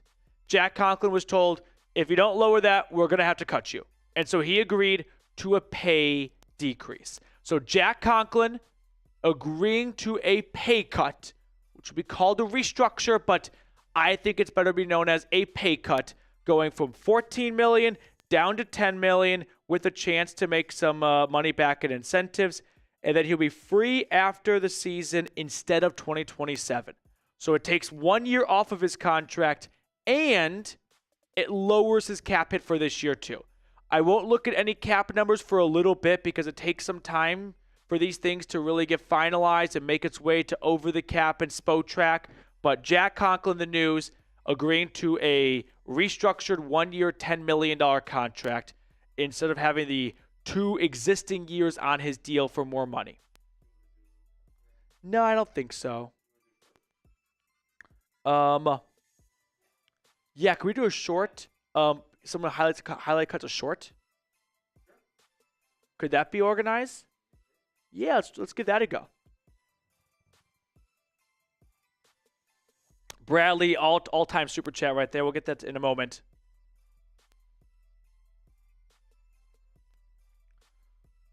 So a pay cut for Jack Conklin. I wish I had what the salary cap savings implications would be, but it just doesn't get updated that quickly. It just takes a little bit of time. I'll look right now, but I doubt it's going to be instantaneous. Yeah, no. Over the cap still has him at $14 million. So this will be maybe his last year in Cleveland.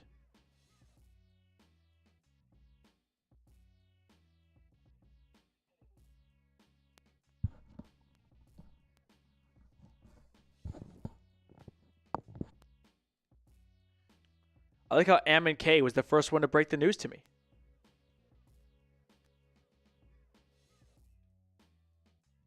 All right, so Jack Conklin staying put for 2025 at right tackle. Maybe this was the sacrifice to keep Teller with Bitonio returning. Always seemed like a little bit of a long shot that the Browns could bring back both their expensive veteran guards and Joel Bitonio and Wyatt Teller when they took Zach Zinter in the 3rd round last year. Maybe there's a lack of confidence in Zinter to take over at right guard from Teller. But for now, it looks like the Browns are going to be pretty much bringing back their same starting 5, with the exception of Jedrick Wills, who I don't know if you could even call part of the original starting 5 or the same starting 5, since he was benched at the end of the year for DeJuan Jones. He was healthy, and he was not out there. Anthony says, huge signing just happened. Is that the case? I don't know, Jim. I don't think we're going to get a huge signing right now. Yep.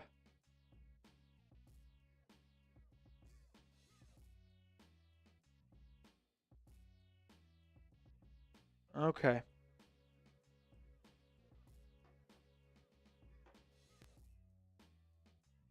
And I think Jack Conklin last year played some good football. Once he got on the field, he was a consistent piece of the right tackle position. And that was an offensive line that had anything but consistency.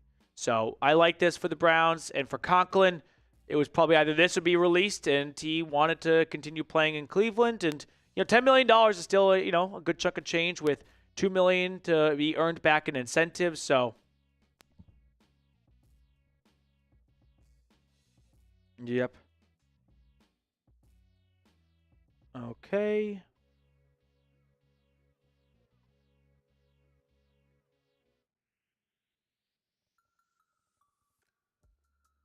We got EHYGO with a super chat. We'll catch up on these supers in just a moment. Chris Tyler, Salah is that guy. There's no question. I don't know. You lost me a little bit. The Olbrich has learned from the best and said Salah turned it over to him after a few weeks, and Salah never said he was lying, so we shall see. But I think everyone can agree that for a Jack Conklin contract pay cut to stay in Cleveland's a pretty good deal for the Browns. Like, you don't have to go out and find a new starting right tackle. That's a bit of a sigh of relief, I'd say.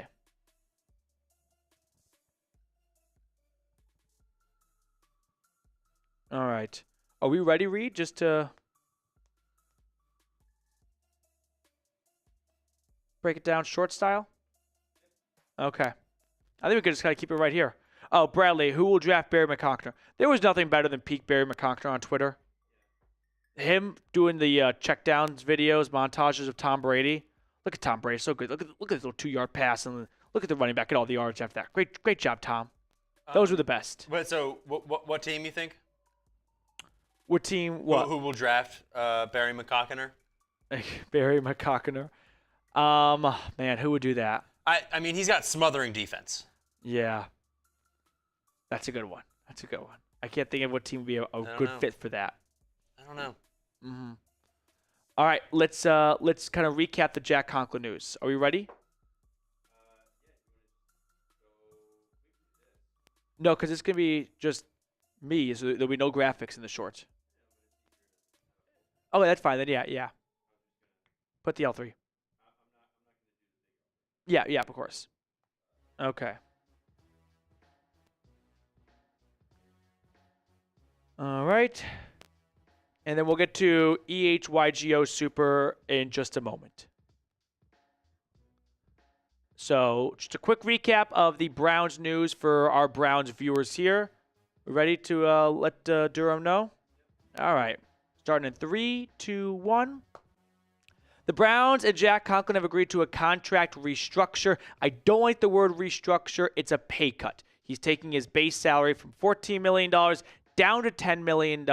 It's also just a new one-year contract, taking away the pre-existing contract, which had him on the books for 2025 and 2026. So in a simpler, shorter version, Jack Conklin agrees to a new one-year, $10 million contract. It will lower his cap hit this year. I don't know just by how much. Those numbers usually take a few hours or sometimes even up to a day to really come in. But this allows Conklin to stay in Cleveland without him being on the books for a pretty decent contract for this year and next year. And now the Browns don't have to go out and find a new right tackle. And for Conklin, he still gets $10 million, and he has an opportunity to earn up to $2 million more in incentives, and he doesn't have to get released and go try and find a new job elsewhere. So I think it's a pretty good deal for both sides here, but the Browns and Jack Conklin agreeing to a new one-year, $10 million contract.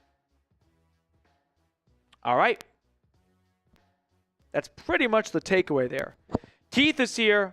Keith, hope you're having a good one. Thanks for tuning in. Let's check out the super chat we got from EHYGO.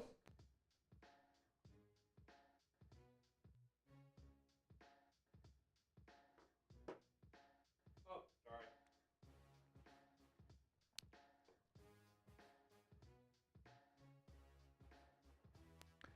sorry. No, we have a Falcon super chat.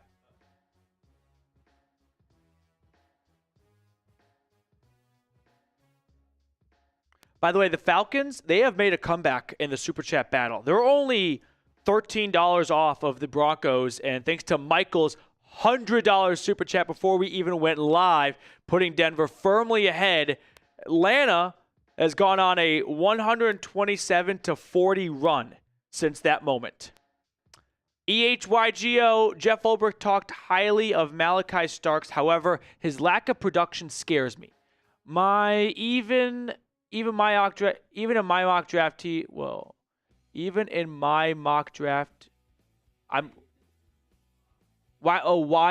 why even is he mocked a top 20 prospect? Love the channel, thank you. EHYGO, first off, thank you for the kind words. You know, Malachi Starks is obviously, like every other Georgia Bulldog, one of the best athletes in the draft, and I get the production side. I kind of like Nick Emanwari maybe just as much and possibly more. That's the South Carolina safety. He had terrific production, and he was maybe a little bit of a late bloomer for the Gamecocks in a big frame indeed. So I don't think Starks is the good pick at 15. I'd be pretty upset, honestly. And I think Falcons fans would be upset too, but because it's a Bulldog, they'd be like conflicted. They're like, damn, they didn't go edge rusher, but they did pick a Georgia player, so I don't know if I should be upset or not. I'll be upset on your behalf. I don't think that'd be a good pick for Atlanta. I'm with you, man. Minus, or I should say, I don't know the wording of this, but Mykel Williams. Mykel Williams? That's number one. I feel like that has I'm still trying to formulate the true Georgia best. aside, and like that whole thing of like, oh, you got to take a Georgia player. Like, I think he's going to be there at 15, right? Yeah, it's a true crapshoot after Abdul Carter for edge rusher rankings.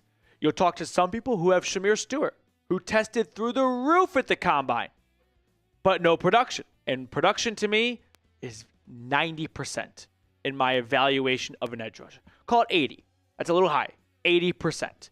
I don't think if you can – yeah, if you could be unproductive in college as a tight end and be good in the NFL. But, like, how many yards did George Kittle have his last year at Iowa? So some offenses, some defenses are not going to put you in a spot where you are going to get a ton of production. But you're still a good player. And you might fall a little bit in the draft, and some team is going to be very happy they took you.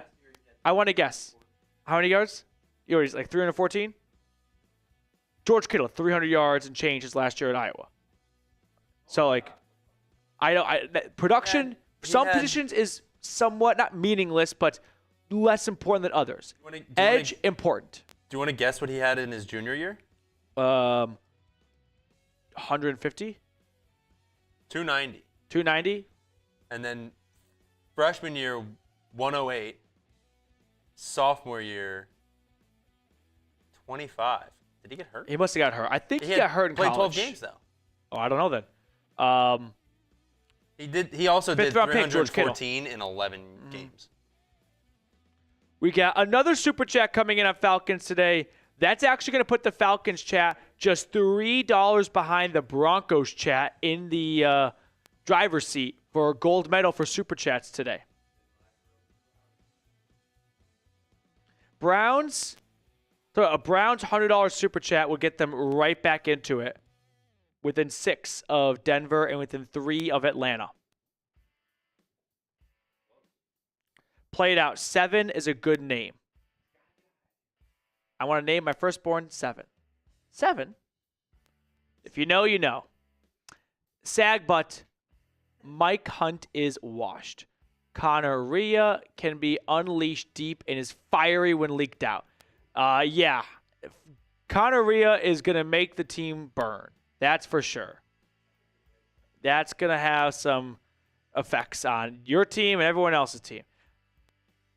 That's one way to describe it for sure, Sagbutt. This has turned into the most like I think PG-13. I think Conneria is a locker room virus. I would like to think. Imagine if there was like a 5-year-old watching this, which I don't think would be good for the 5-year-old, and they didn't understand this, but the parent watching was like, now this I can enjoy.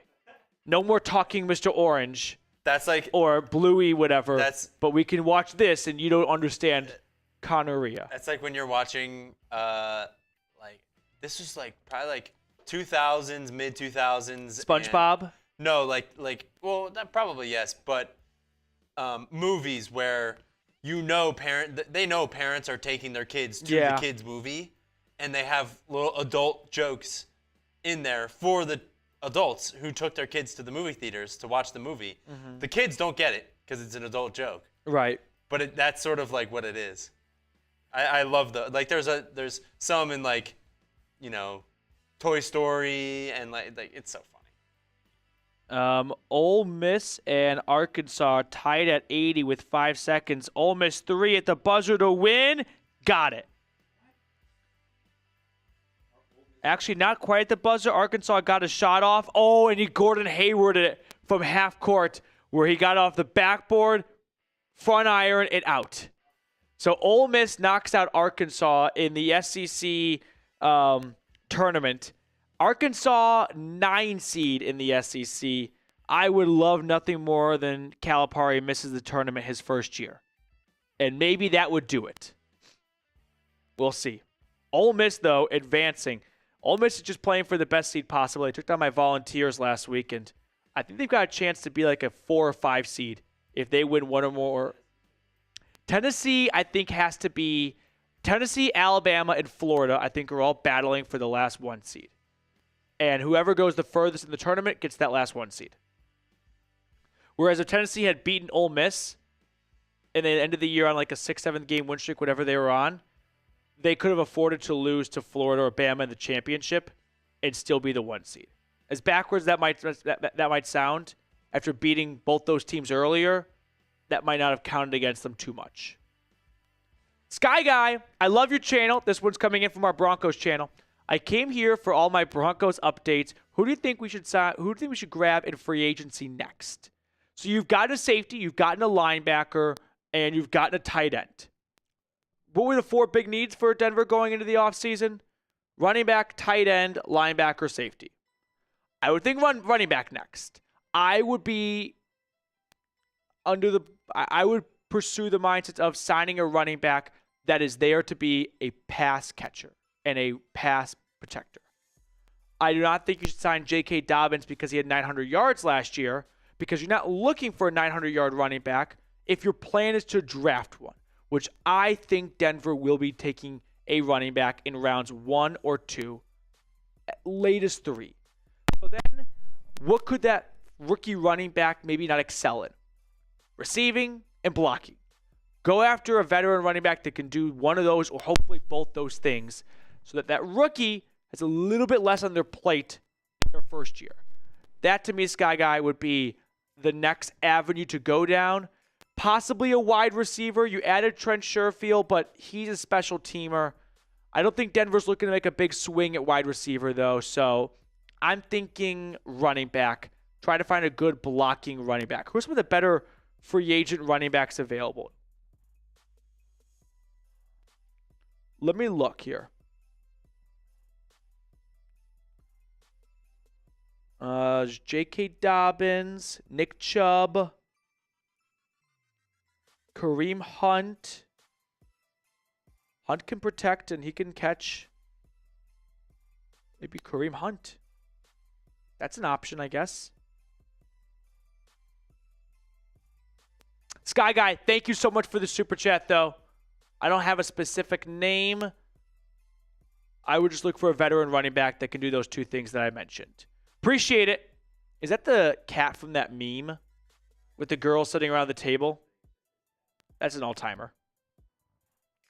We've got a few other super chats coming in. Browns and Falcons. Broncos 150 in supers, Falcons 142, and then a Steelers fan helping the Browns channel out, getting him up to 36. EHYGO, who do you think the best MLB in terms of best middle linebacker, like baseball, in terms of pass rush ability this year? I can only think of 2. However, the race is close. Rise up, birds. EHYGO, in the draft, I was just about to ask, do you mean draft or free agency? Jalen Walker, I think from Georgia, is one great candidate. Jahad Campbell, the Alabama linebacker, is another very good, true middle linebacker. Those are the 2 names that jump out to me the most. Let me just make sure I'm not forgetting someone, since there's so many names. I don't want to be a Dumbo. I'm like, how did I not say this guy?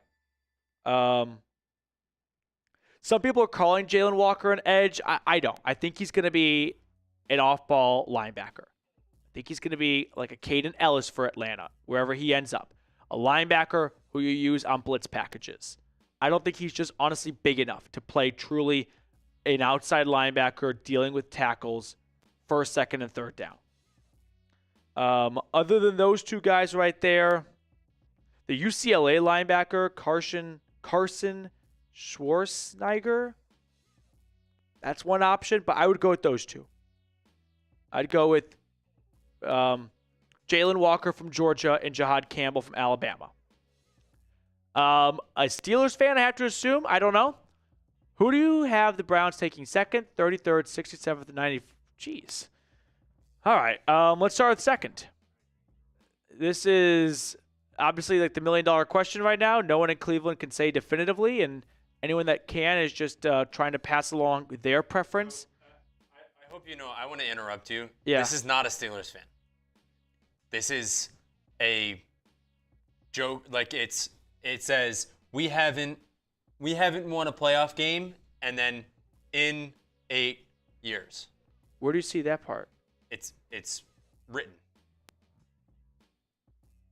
The yellow part, the yellow part in his logo. It says in 8 years, and it says we haven't won a playoff game in 8 years. Oh, so it's a play on the Steelers. see. It's a Browns fan. I get it. That's pretty cool. I like that. All right. 2nd, like I said, I'm just giving you my prediction, not like a here's what I'm hearing thing. My prediction is they trade the second overall pick. That's a bold prediction. Actually, no, I don't think they're going to trade it. Because I think if the Giants get Russell Wilson, they're not going to trade up a spot. So, scratch the trade. I'll retract it. I'll go Abdul Carter. I think the Titans go with Cam Ward. I'll go Abdul Carter at number 2. For 33rd, I could see them taking an offensive tackle that slips out of round 1. Maybe like a Josh Connerly from Oregon or Ariante Irsay from Minnesota. They've not drafted a tackle in a good amount of time. Could save it for next year when Jack Conklin's officially gone, and if they don't think DeJuan Jones could play left tackle, they move him to right tackle, and then they go draft a left tackle. But I could see them drafting one to develop for a year. I'll go back to his super chat real quick. And then 67th and 94th, I don't have good concrete names. I can give you like guys I like, but I'd be lying if I was like, here's where I think they're going to go at 67, and here's why. Quarterback at this point, and I could see the quarterback being, I could see it being Quinn Ewers. I could see Andrew Berry liking the prospect a ton of the arm talent and giving Quinn a year to develop. And then 94th, I'll go with Dylan Sampson. They need a running back. I'll go with Dylan Sampson out of Tennessee. Yeah, I just think he'll be available, and I think the Browns could like him. He sure did. Smart guy for sure. I don't know. Thank you so much for your super. We got some other super chats coming in right now. Tim Green, if the Browns lose Chubb in free agency, could you see them drafting 2 RBs instead of just 1? Your thoughts? I don't think they will. It's kind of rare for a team to draft 2 running backs in the same draft. It just does not happen very often to, really beef up at that position. Because there's only one ball, and it's hard to use both running backs in a game. On top of the running backs you already have on your roster. So I think they'll just take the 1 running back in the draft, no matter what happens with Nick Chubb. Appreciate the question, though, Tim. And then we have Kevin. Kevin, you've retracted your message.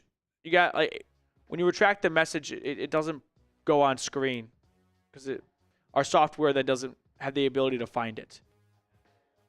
So I'm sorry, Kevin. I want to put it on screen, but when you retract the message, now we can't put it on. But shout out to Kevin Alcox for his $2 super chat. Browns question. So this is something that Broncos fans can definitely have some fun with. Do you want to sign Russell Wilson point blank? I think he'd probably go for maybe he ends up settling for a 1-year deal. I know. I think with him having 2 teams interested in him, he could use that as leverage to get a 2-year contract. And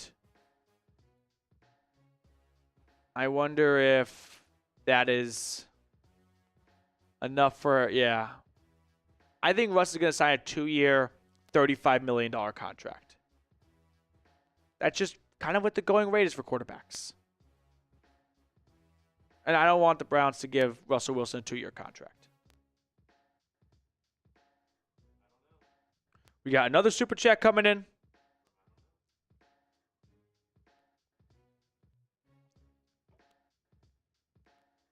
Oh, we got another move here. The Vikings, I'll read this out loud, are releasing their 2019 first-round pick Garrett Bradbury unless a trade can be worked out.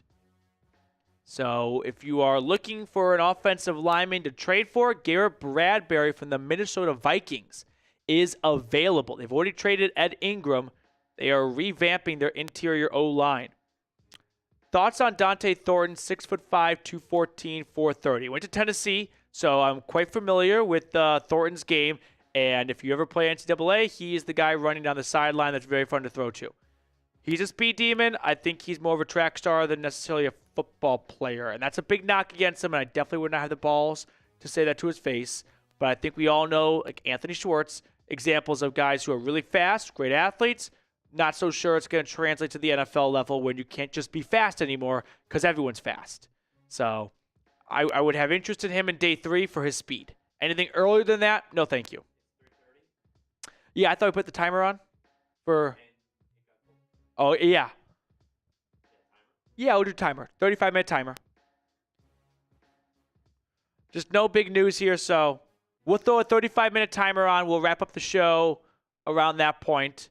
And we'll see who wins the Super Chat and Like Battle by that point as well, as we head into maybe our final live of the week. You know, just not a whole lot of traction right now in the NFL.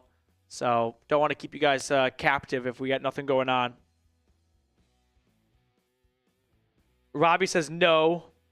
Beckham wants to know, what about Christian McCaffrey? I think Christian McCaffrey's name's going to come up. I think the 49ers will answer the phone, and I think they will listen and then hang up. I don't think the 49ers have any interest in really trading him, but I do think they have interest in at least listening to someone give an offer.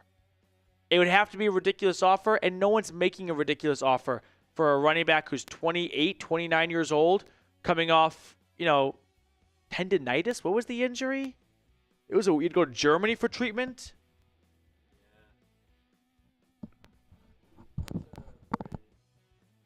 Brandon Parker, the offensive lineman?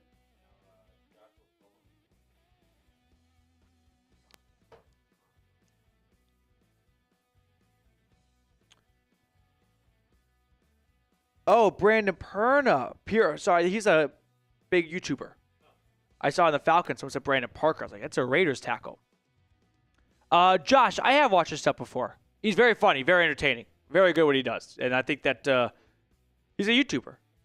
He mostly he's a Broncos fan who covers the NFL. It's probably like the best way to describe it. But he's got 500-ish thousand subscribers.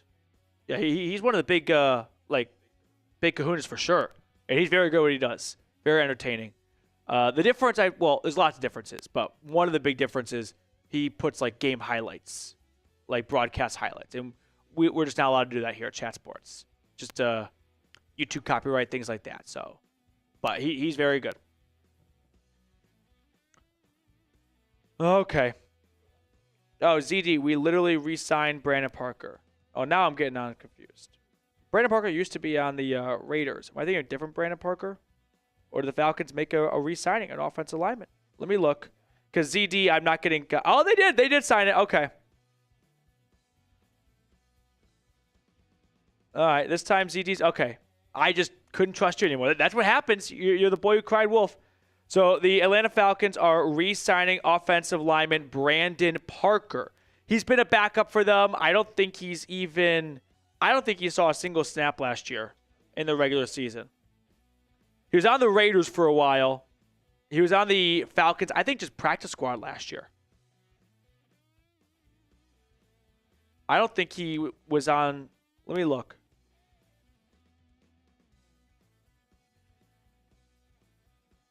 I think he spent the whole year on the practice squad.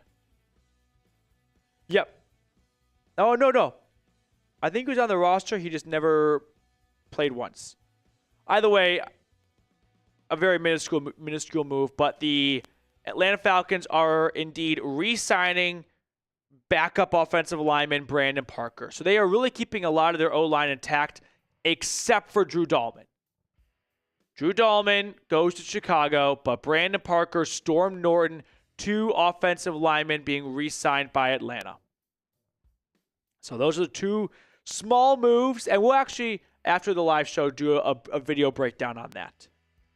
There's really nothing here that's got a ton of intrigue. It's 2 backups being signed again to be backups. And I think oh my God, I think they are quality backups, but when they never go on the field, you just got to take the coaches and team's word for it. Wow. Mr. Ha-Ha getting things maybe cooking a little bit. A $100 super chat on our Falcons channel. Hello, Broncos and Doo-Doo Browns. Dirty Birds got Mr. Ha-Ha again. I swear, if Overlord comes out, this thing's going to be over before it even starts. Mr. Ha-Ha, thank you for your super chat. Browns and Broncos fans, don't let him talk shit to you like that. Clap back at him. Mr. Haha, thank you again for your support of the channel. I like the competitiveness. I think it's fun to see 3 fan bases that don't have a ton of like historical overlap. Browns and Broncos do, but that's, pre-99. Falcons, not so much with, Falcons, Broncos once in a big game, and not really much with the Browns, but still. It's kind of fun to have all 3 of my channels hanging out in one area. I know not everyone likes it, but it's the best way for me to get you guys as much content as possible. So with that $100 super chat from Mr. Haha, it puts Falcons today in the driver's seat in our super chat battle. Day 4 of NFL free agency.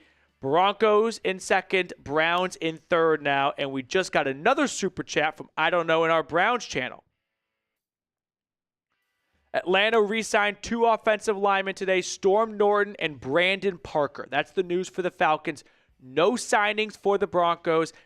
For Cleveland, they have a new 1-year, $10 million contract for Jack Conklin, taking his original $14 million down to $10 million and removing 2026 from his contract. I don't know. Do you think we should have just traded Garrett? And in case you missed it, Anthony Walker is joining Baker in Tampa. I saw that Anthony Walker and it was a linebacker from the Bucs and a linebacker from the Dolphins re-signing with new teams. So I did see that. And I always liked Walker for the Browns. It's just a bummer you can never stay healthy.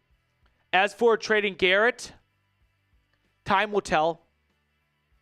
I saw Jason Lloyd from The Athletic today put out this article that Garrett would come to meetings late and skip mandatory things. I find it very eerie that he signed the largest contract in NFL history for a non-quarterback and not a peep from Barry, Stefanski, or Garrett about it. Nothing public, nothing. Not even a screenshot from Miles' notes app. I think Garrett realized he just can't get a trade like he would like. So if he's going to be here, get $123 million guaranteed. Get a no-trade clause so that the next time he requests a trade, he can have a little bit more of a say where he goes. And the Browns keep him here disgruntled. I think if this doesn't work out, we'll look back and go, maybe they should have traded him away, since I don't know how it's going to work in the locker room. You're going to have the leader of this team not wanting to be here because he doesn't think this team can win. On a human element, that's got to have some impact, right? It doesn't look like someone who you want to go to war with, right? You want to strap up and throw your body on the line alongside someone who said, hey, we can't compete here. Like, I don't believe in the direction we're headed. That seems like a very tough relationship to work through with Stefanski. If the head coach and the best player aren't really on the same wavelength, it's tough for everyone else to fall in line. So that's really where I'm stuck here when it comes to this. It would have been bad to trade him because you would not have gotten what he's worth. He's a Hall of Famer. Either way, I felt like you were kind of doomed. I don't know. Thank you for your super chat, though.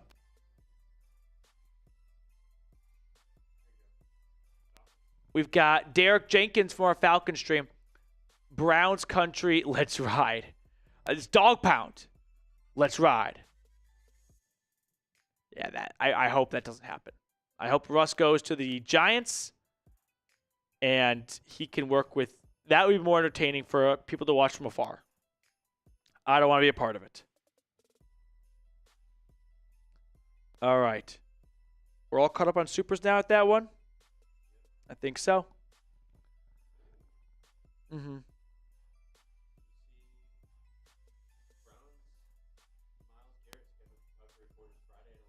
Oh, there it is. I did not see that.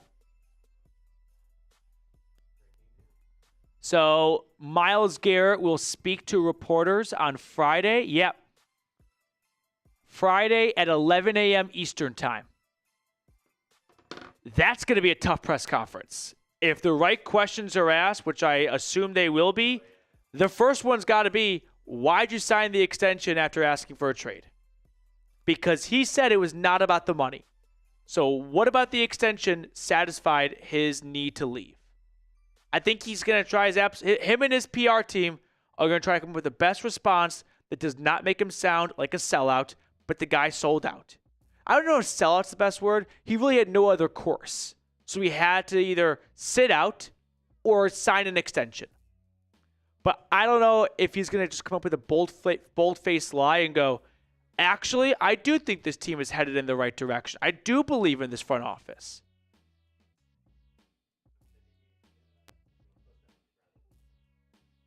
Yeah, that's a good one. Mm-hmm. Yeah.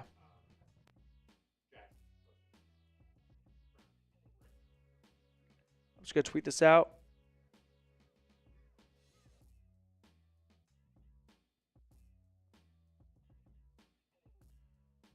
Since his extension. Question number 1 should be. Apparently, Mary Kay is saying Myles Garrett was on hand to help recruit Russell Wilson. I saw Mary Kay say that Garrett was in the house. Yeah. Interesting. Yeah. Now, he's back. Now we find out if Russ would rather play in Cleveland or New York. I think if he got equal offers, I think he'd choose New York because him and his wife has always been more of a bougie people. So I think he would rather go there. But if he feels like for his game, what's best, his career is Cleveland. Although working with Jerry Jeudy again would be avoid Jeudy in fantasy football for us as the Browns quarterback.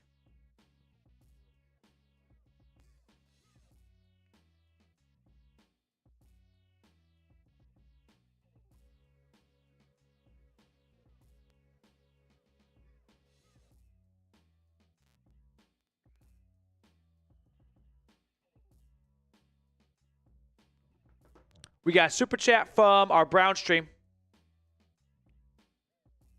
ZD Productions has a question for you, Reed, after this next super chat. Matt, can you... I thought when I first saw it, I thought it was about flashing the camera. I was like, this is going to go off the rails.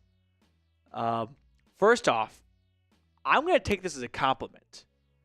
And that's got to be a first from He's Him. Because while trying to insult me, he is acknowledging some weight loss. So I'll stop right there and go, thank you for the compliment. Thank you for the compliment. As if I ever saw it before the weight loss, too, by the way. What a crazy thought. I know. Or the weight gain.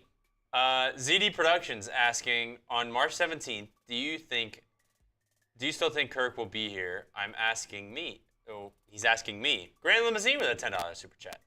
ZD, this is what I think.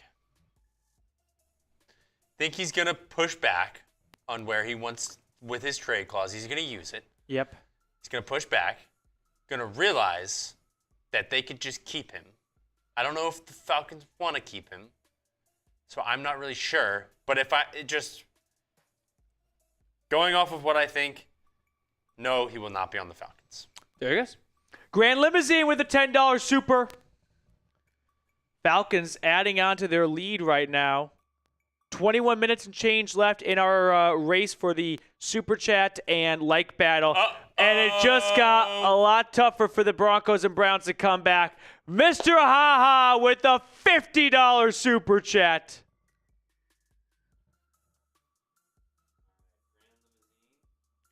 Grand Limousine, ladies and gentlemen.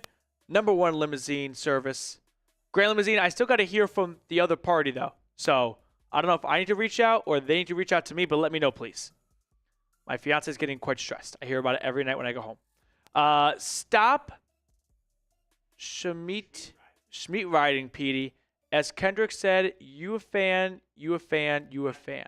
I don't get this at all. Yeah. This is me. This is like when I interpret what an athlete's cryptic tweet says.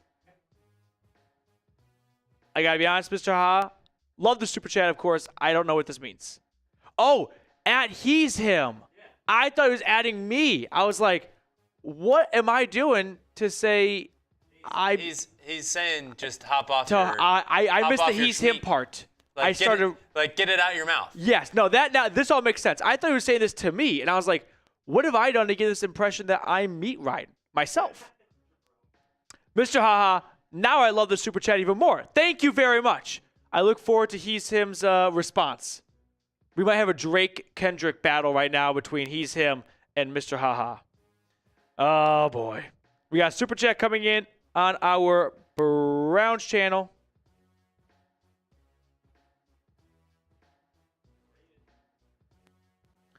I don't know, and that's my LinkedIn photo from when I covered a college basketball tournament, the Gulf Coast Showcase. LaSalle Explorers won the game. That looks like long-haired Petey. Like longer. I've never had a different hairstyle. I'll say that much. But longer. That's like. Yes, it's longer because I was in college and I was lazier with getting haircuts. I get haircuts now probably once every 5 to 6 weeks. In college, it's probably 1 to every 8 to 9 weeks. Yeah. Do you think the Ayuk trade is just smoke, or are we interested? The Browns were interested before. So what's changed from August to then? 1, instability at the quarterback position. So if they don't feel like without the quarterback in place, it makes sense to trade for Ayuk, I could see them backing out of talks now. 2, Ayuk got seriously injured. 3, his value has gone down. So you got some pros and some cons. It won't cost you as much if the Niners really do want to trade him. Cons, when you wanted to trade for him, you probably thought Deshaun Watson was going to be here for a long time and he was going to play really good football and all that stuff. That is not the case. So you want to acquire Ayuk without the quarterback in place. 2, do you want to trade for a receiver coming off a major knee injury? I think not. I think those 2 cons are going to outweigh the pro of if they were asking for a first before, maybe now it's down to a 3rd. I'll say no. Plus, he signed a mega extension, and now you got to pay about $30-ish million of that remaining. Someone's got to help out Michael from the Broncos channel, by the way. Guy came in here with a hundo before we even went live. He needs the cavalry. He needs some reinforcements. He's the only one in Omaha right now. And here he is standing all by himself taking grenades in Normandy. And he needs some damn assistance.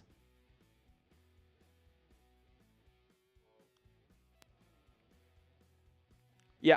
Quick shout out to our friends, our sponsor today over at Fanatics. They've got a lot of great deals, 25% off t-shirts, jerseys, hoodies, lots of awesome merchandise. So if you want to get some more Fanatics gear in your life, go to chatsports.com/Fanatics. It is 25% off. So don't wait, because I don't want you guys to think about it and then go, hey, sometime next week I'll get this. And then you roll around to it and the deal is gone. So I put this link in the description, chatsports.com/Fanatics. Check it out if you want to get a Bo Nix jersey, a Falcons hoodie, a Browns t-shirt, a bunch of other really good stuff out there as well.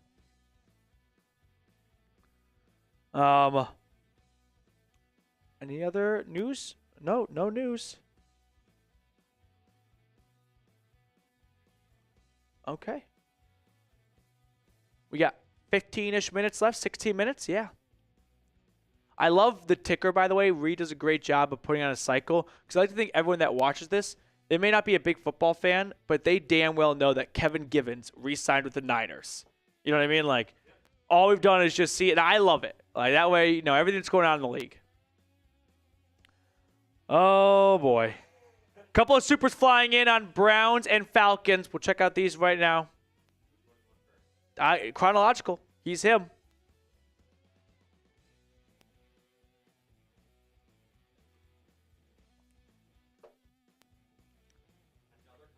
I could only be so lucky to, yeah. He must be in a good mood.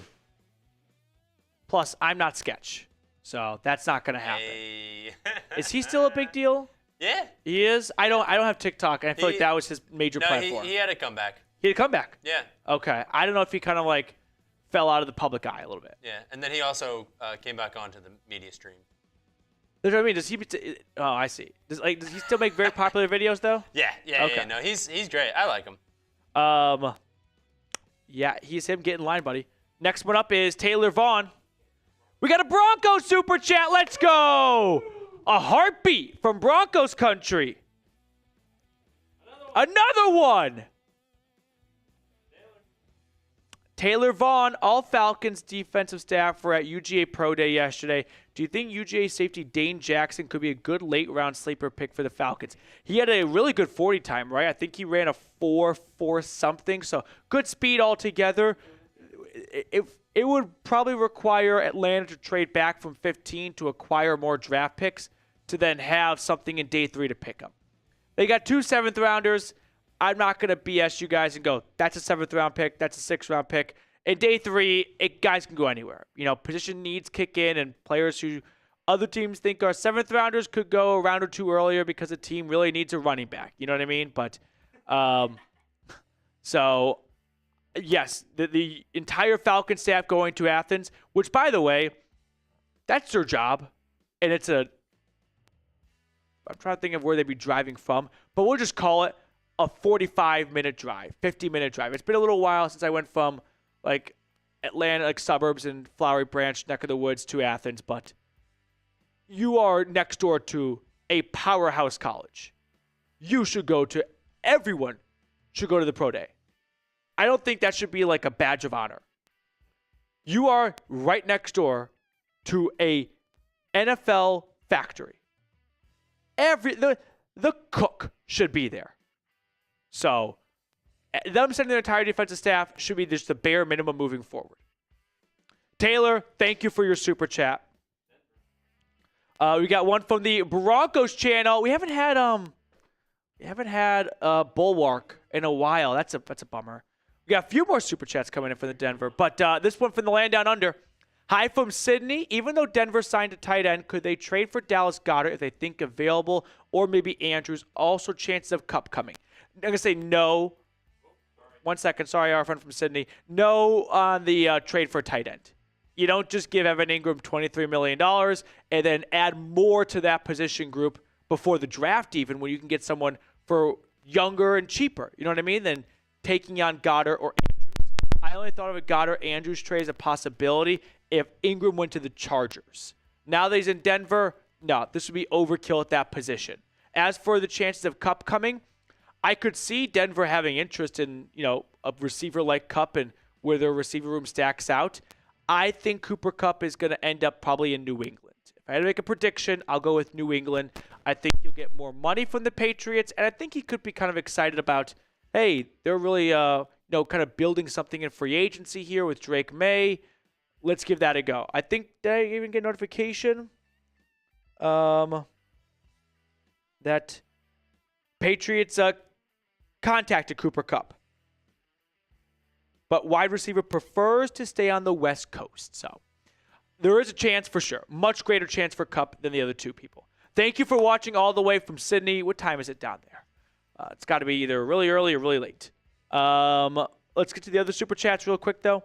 We got Bo Lever with 2 super chats. Any news today for the Broncos? No. Right? They haven't done squat.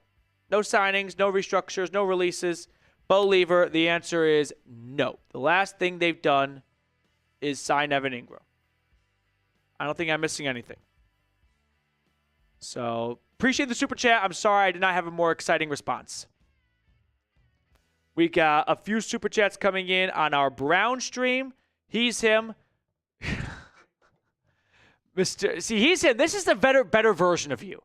The one that emails me mean shit, that one's not a nice version of you. Mr. Haas sold me fentanyl in a Walmart parking lot. I like that back and forth. If you're going to get in the deep end of the internet, be prepared to have things come your way. I think they're like 17 hours ahead. So I don't even want to do the math. I'm just going to guess the time. It's Friday, like 5 a.m. 7:49 a.m. Friday morning. It is not even dinner time right now in the U.S. on Thursday. Next super chat. Paula Chandler. He tried to do the right thing and he was ignored. Myles Garrett tried to do the right thing and he was ignored, and he didn't want to sit on the bench and just collect fines all year. So why not play and be rich? But try to do the right thing. How is going on a public media tour, asking to be traded and wanting to be no longer a Cleveland Brown the right thing if he wants to be in Cleveland? Maybe I'm not understanding exactly what you're saying, Paula, but try to do the right thing. Hey, I don't have an issue with Myles wanting to be traded because he wants to go somewhere else. If a player wants to, like Josh Allen, I thought this was a really good quote, and I'll tie it back in a moment. But Josh Allen was like, he was asked, hey, you could have broken the record for highest paid quarterback. Right now that goes to Dak Prescott, making $60 million a year. Why didn't you do that? And he's like, I mean, it would have been an extra $5 million, but what do I need the $5 million for? I already have all the money in the world. I mean, he said, like, I already have a house and a car and everything I need. So why? It's like, yeah, that's a good point. So if Myles wanted to, prioritize winning over getting a few extra $1 million, I respect that. You only have a window to play football, but you have your whole life to make money, and you can take your money and you can invest it wisely and make more money after your playing days. So I understand Myles being like, I would like to go somewhere where I can have a better chance of winning after the Browns won 3 games, and he's coming off or 2 years removed from a Defensive Player of the Year, all that stuff. I understand why an athlete would want that at that point of his career. But as for he didn't want to sit, like, he did the right thing. He said that the Browns are going in the wrong direction, and then he signed a contract extension. That's a tough thing to put back in the bottle. Here's my thought on it. Mm-hmm.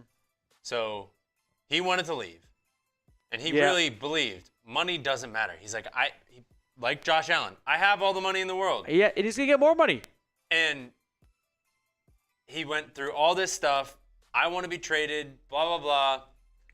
And then found out, man, they're really not going to trade me. Uh-huh. Like, I'm really not going to go anywhere. He still wants to play football. And if he's still, like, he's like, I want to play.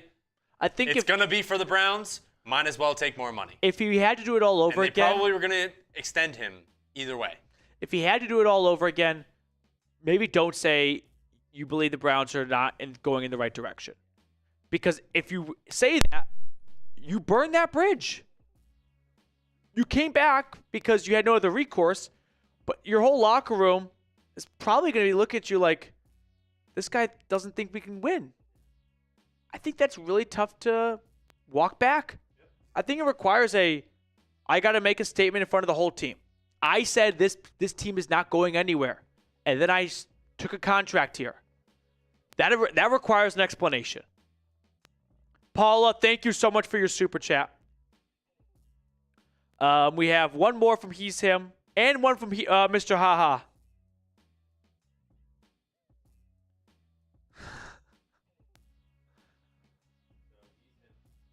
Under 10 minutes to go to see who's right now. The Falcons channel has the super chat lead at 315, with Broncos in second at 158.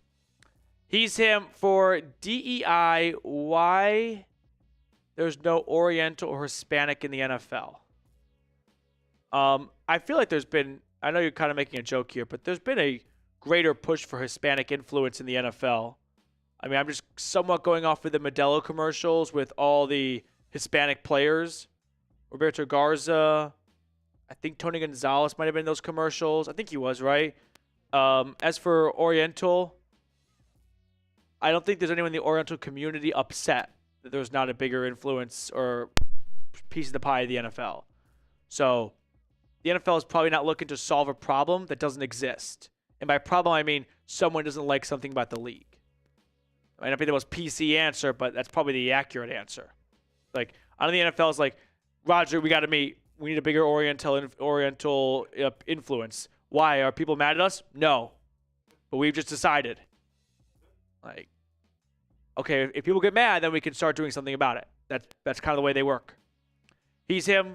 Thank you for the supers.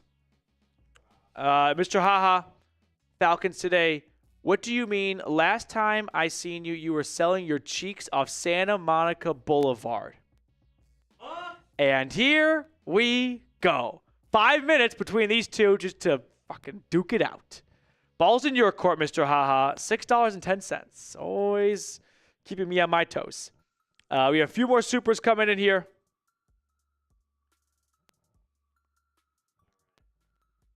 We've got, I think, one more from He's Him. Yeah, if they can't have babies.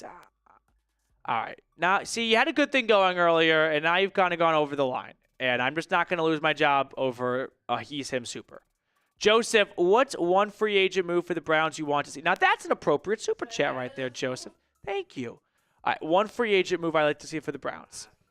Let's just put quarterback aside because I feel like that's a whole can of worms here. Running back. That's a need. And I haven't heard much talk about them settling that need in the draft. Not a ton of great running back options in the free agency this year, so can't do a whole lot there. Let me just look up some of the best remaining free agents. I don't expect the Browns to make a lot of moves in free agency. That's just never really been their thing.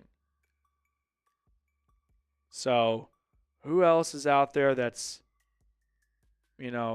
worth pursuing?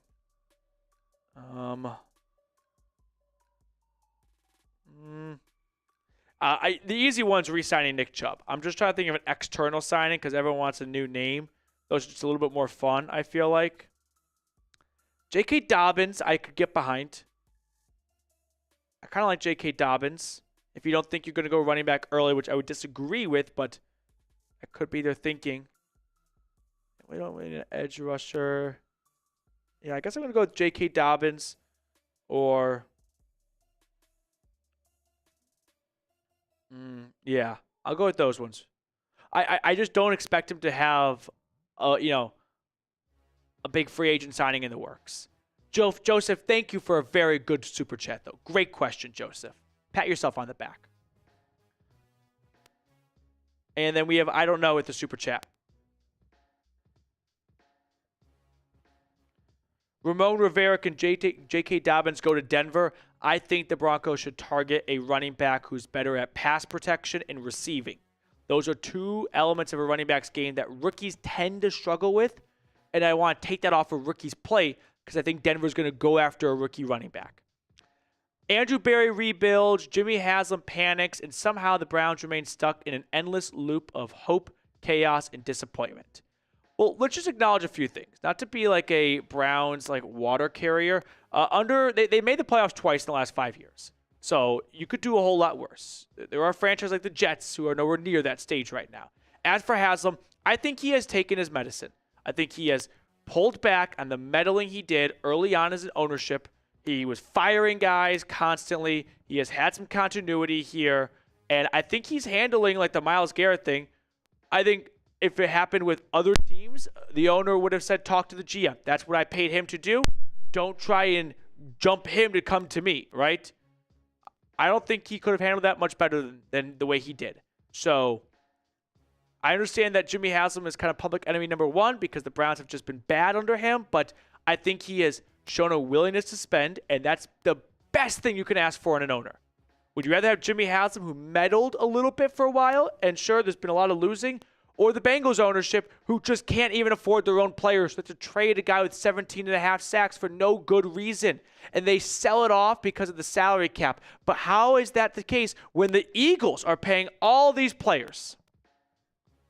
And see. Yeah, up to the super chat numbers. We'll see if we get one last push. Anyone going to make a Hail Mary effort?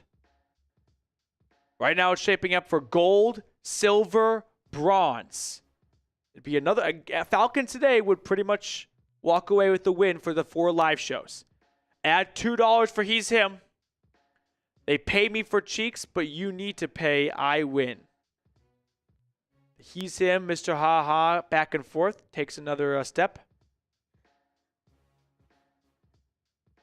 I like this. How about a horse trough for a chugging deal for Broncos for Reed? That's a great idea. Let me go out and Amazon a horse trough this week. I'm not joking. That'll be a fun addition. Yeah. That's a great idea. Love that. And then I got to find something that a I was Falcon. like, a real one? I'd be like, that. I need a mini days. bird bath for like a Falcon one too. There we go. That would really complete it. All right. Are we going to get...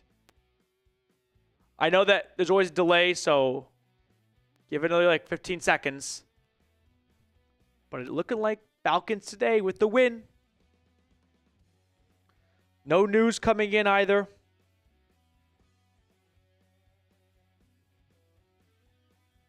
Steelers re-signed Ben Skoranek, veteran. All right. Let's call it. That's game. Falcons today takes the gold. Silver goes to the Broncos breakdown. Shout out to Michael. And the Browns report takes home a Browns. Browns report takes home a bronze. And then like battle. We'll check that number as well.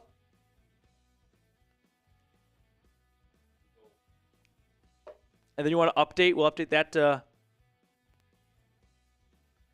He's him. Matt unbuttoned one more button.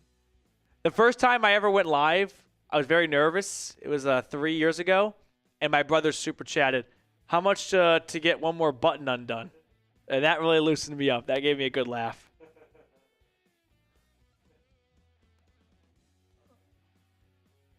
I think it was like one of the first times I went live. I think it was 3 years ago, like I said, like February-ish, 2022. And obviously the war in Ukraine was just starting. And my brother super chatted that. And then I did a shout out your city. And I was going through the cities. And then he tossed in Kiev, Ukraine. And I was like, that is not a good time. And then the like battle we'll look at here. Derek Jenkins, appreciate your super chat. Mr. Haha doing the heavy lifting for sure. Him and Michael. All right. Okay, for likes too included? Okay, sweet. So final podium watch here. We'll do the math afterwards. So here is the Olympic medal count for 4 straight days of going live for NFL free agency. The question really is, do we go live tomorrow? We're going to leave it up to you. If you truly feel like it's run its course and there's just not enough buzz out there, I wouldn't blame you. But I'm going to give you guys the option to decide. So Falcons today, that's 5 points, that's 25. And then 28, 31, 33 points for Falcons today. They won like and. Damn, that's an ass kicking. Broncos, 10, 19. They're at 22. They got a silver and a bronze. That makes sense. And then Browns, they got silver and bronze as well, I believe. So that'd be 18. Or 2 bronzes? We got 2. We got 5. So that's 16 then.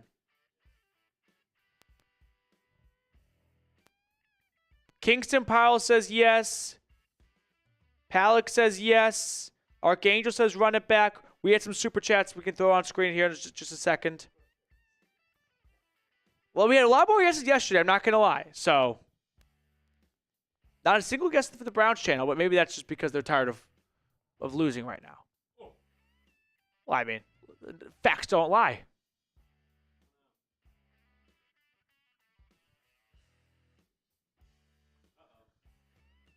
Uh-oh. Spaghetti-O. Jay Key, Brown should be at 18. Did I miscount? There's a good chance I miscounted. Let me read these supers first, Jake. They pay me for cheeks, but you need to pay, I win.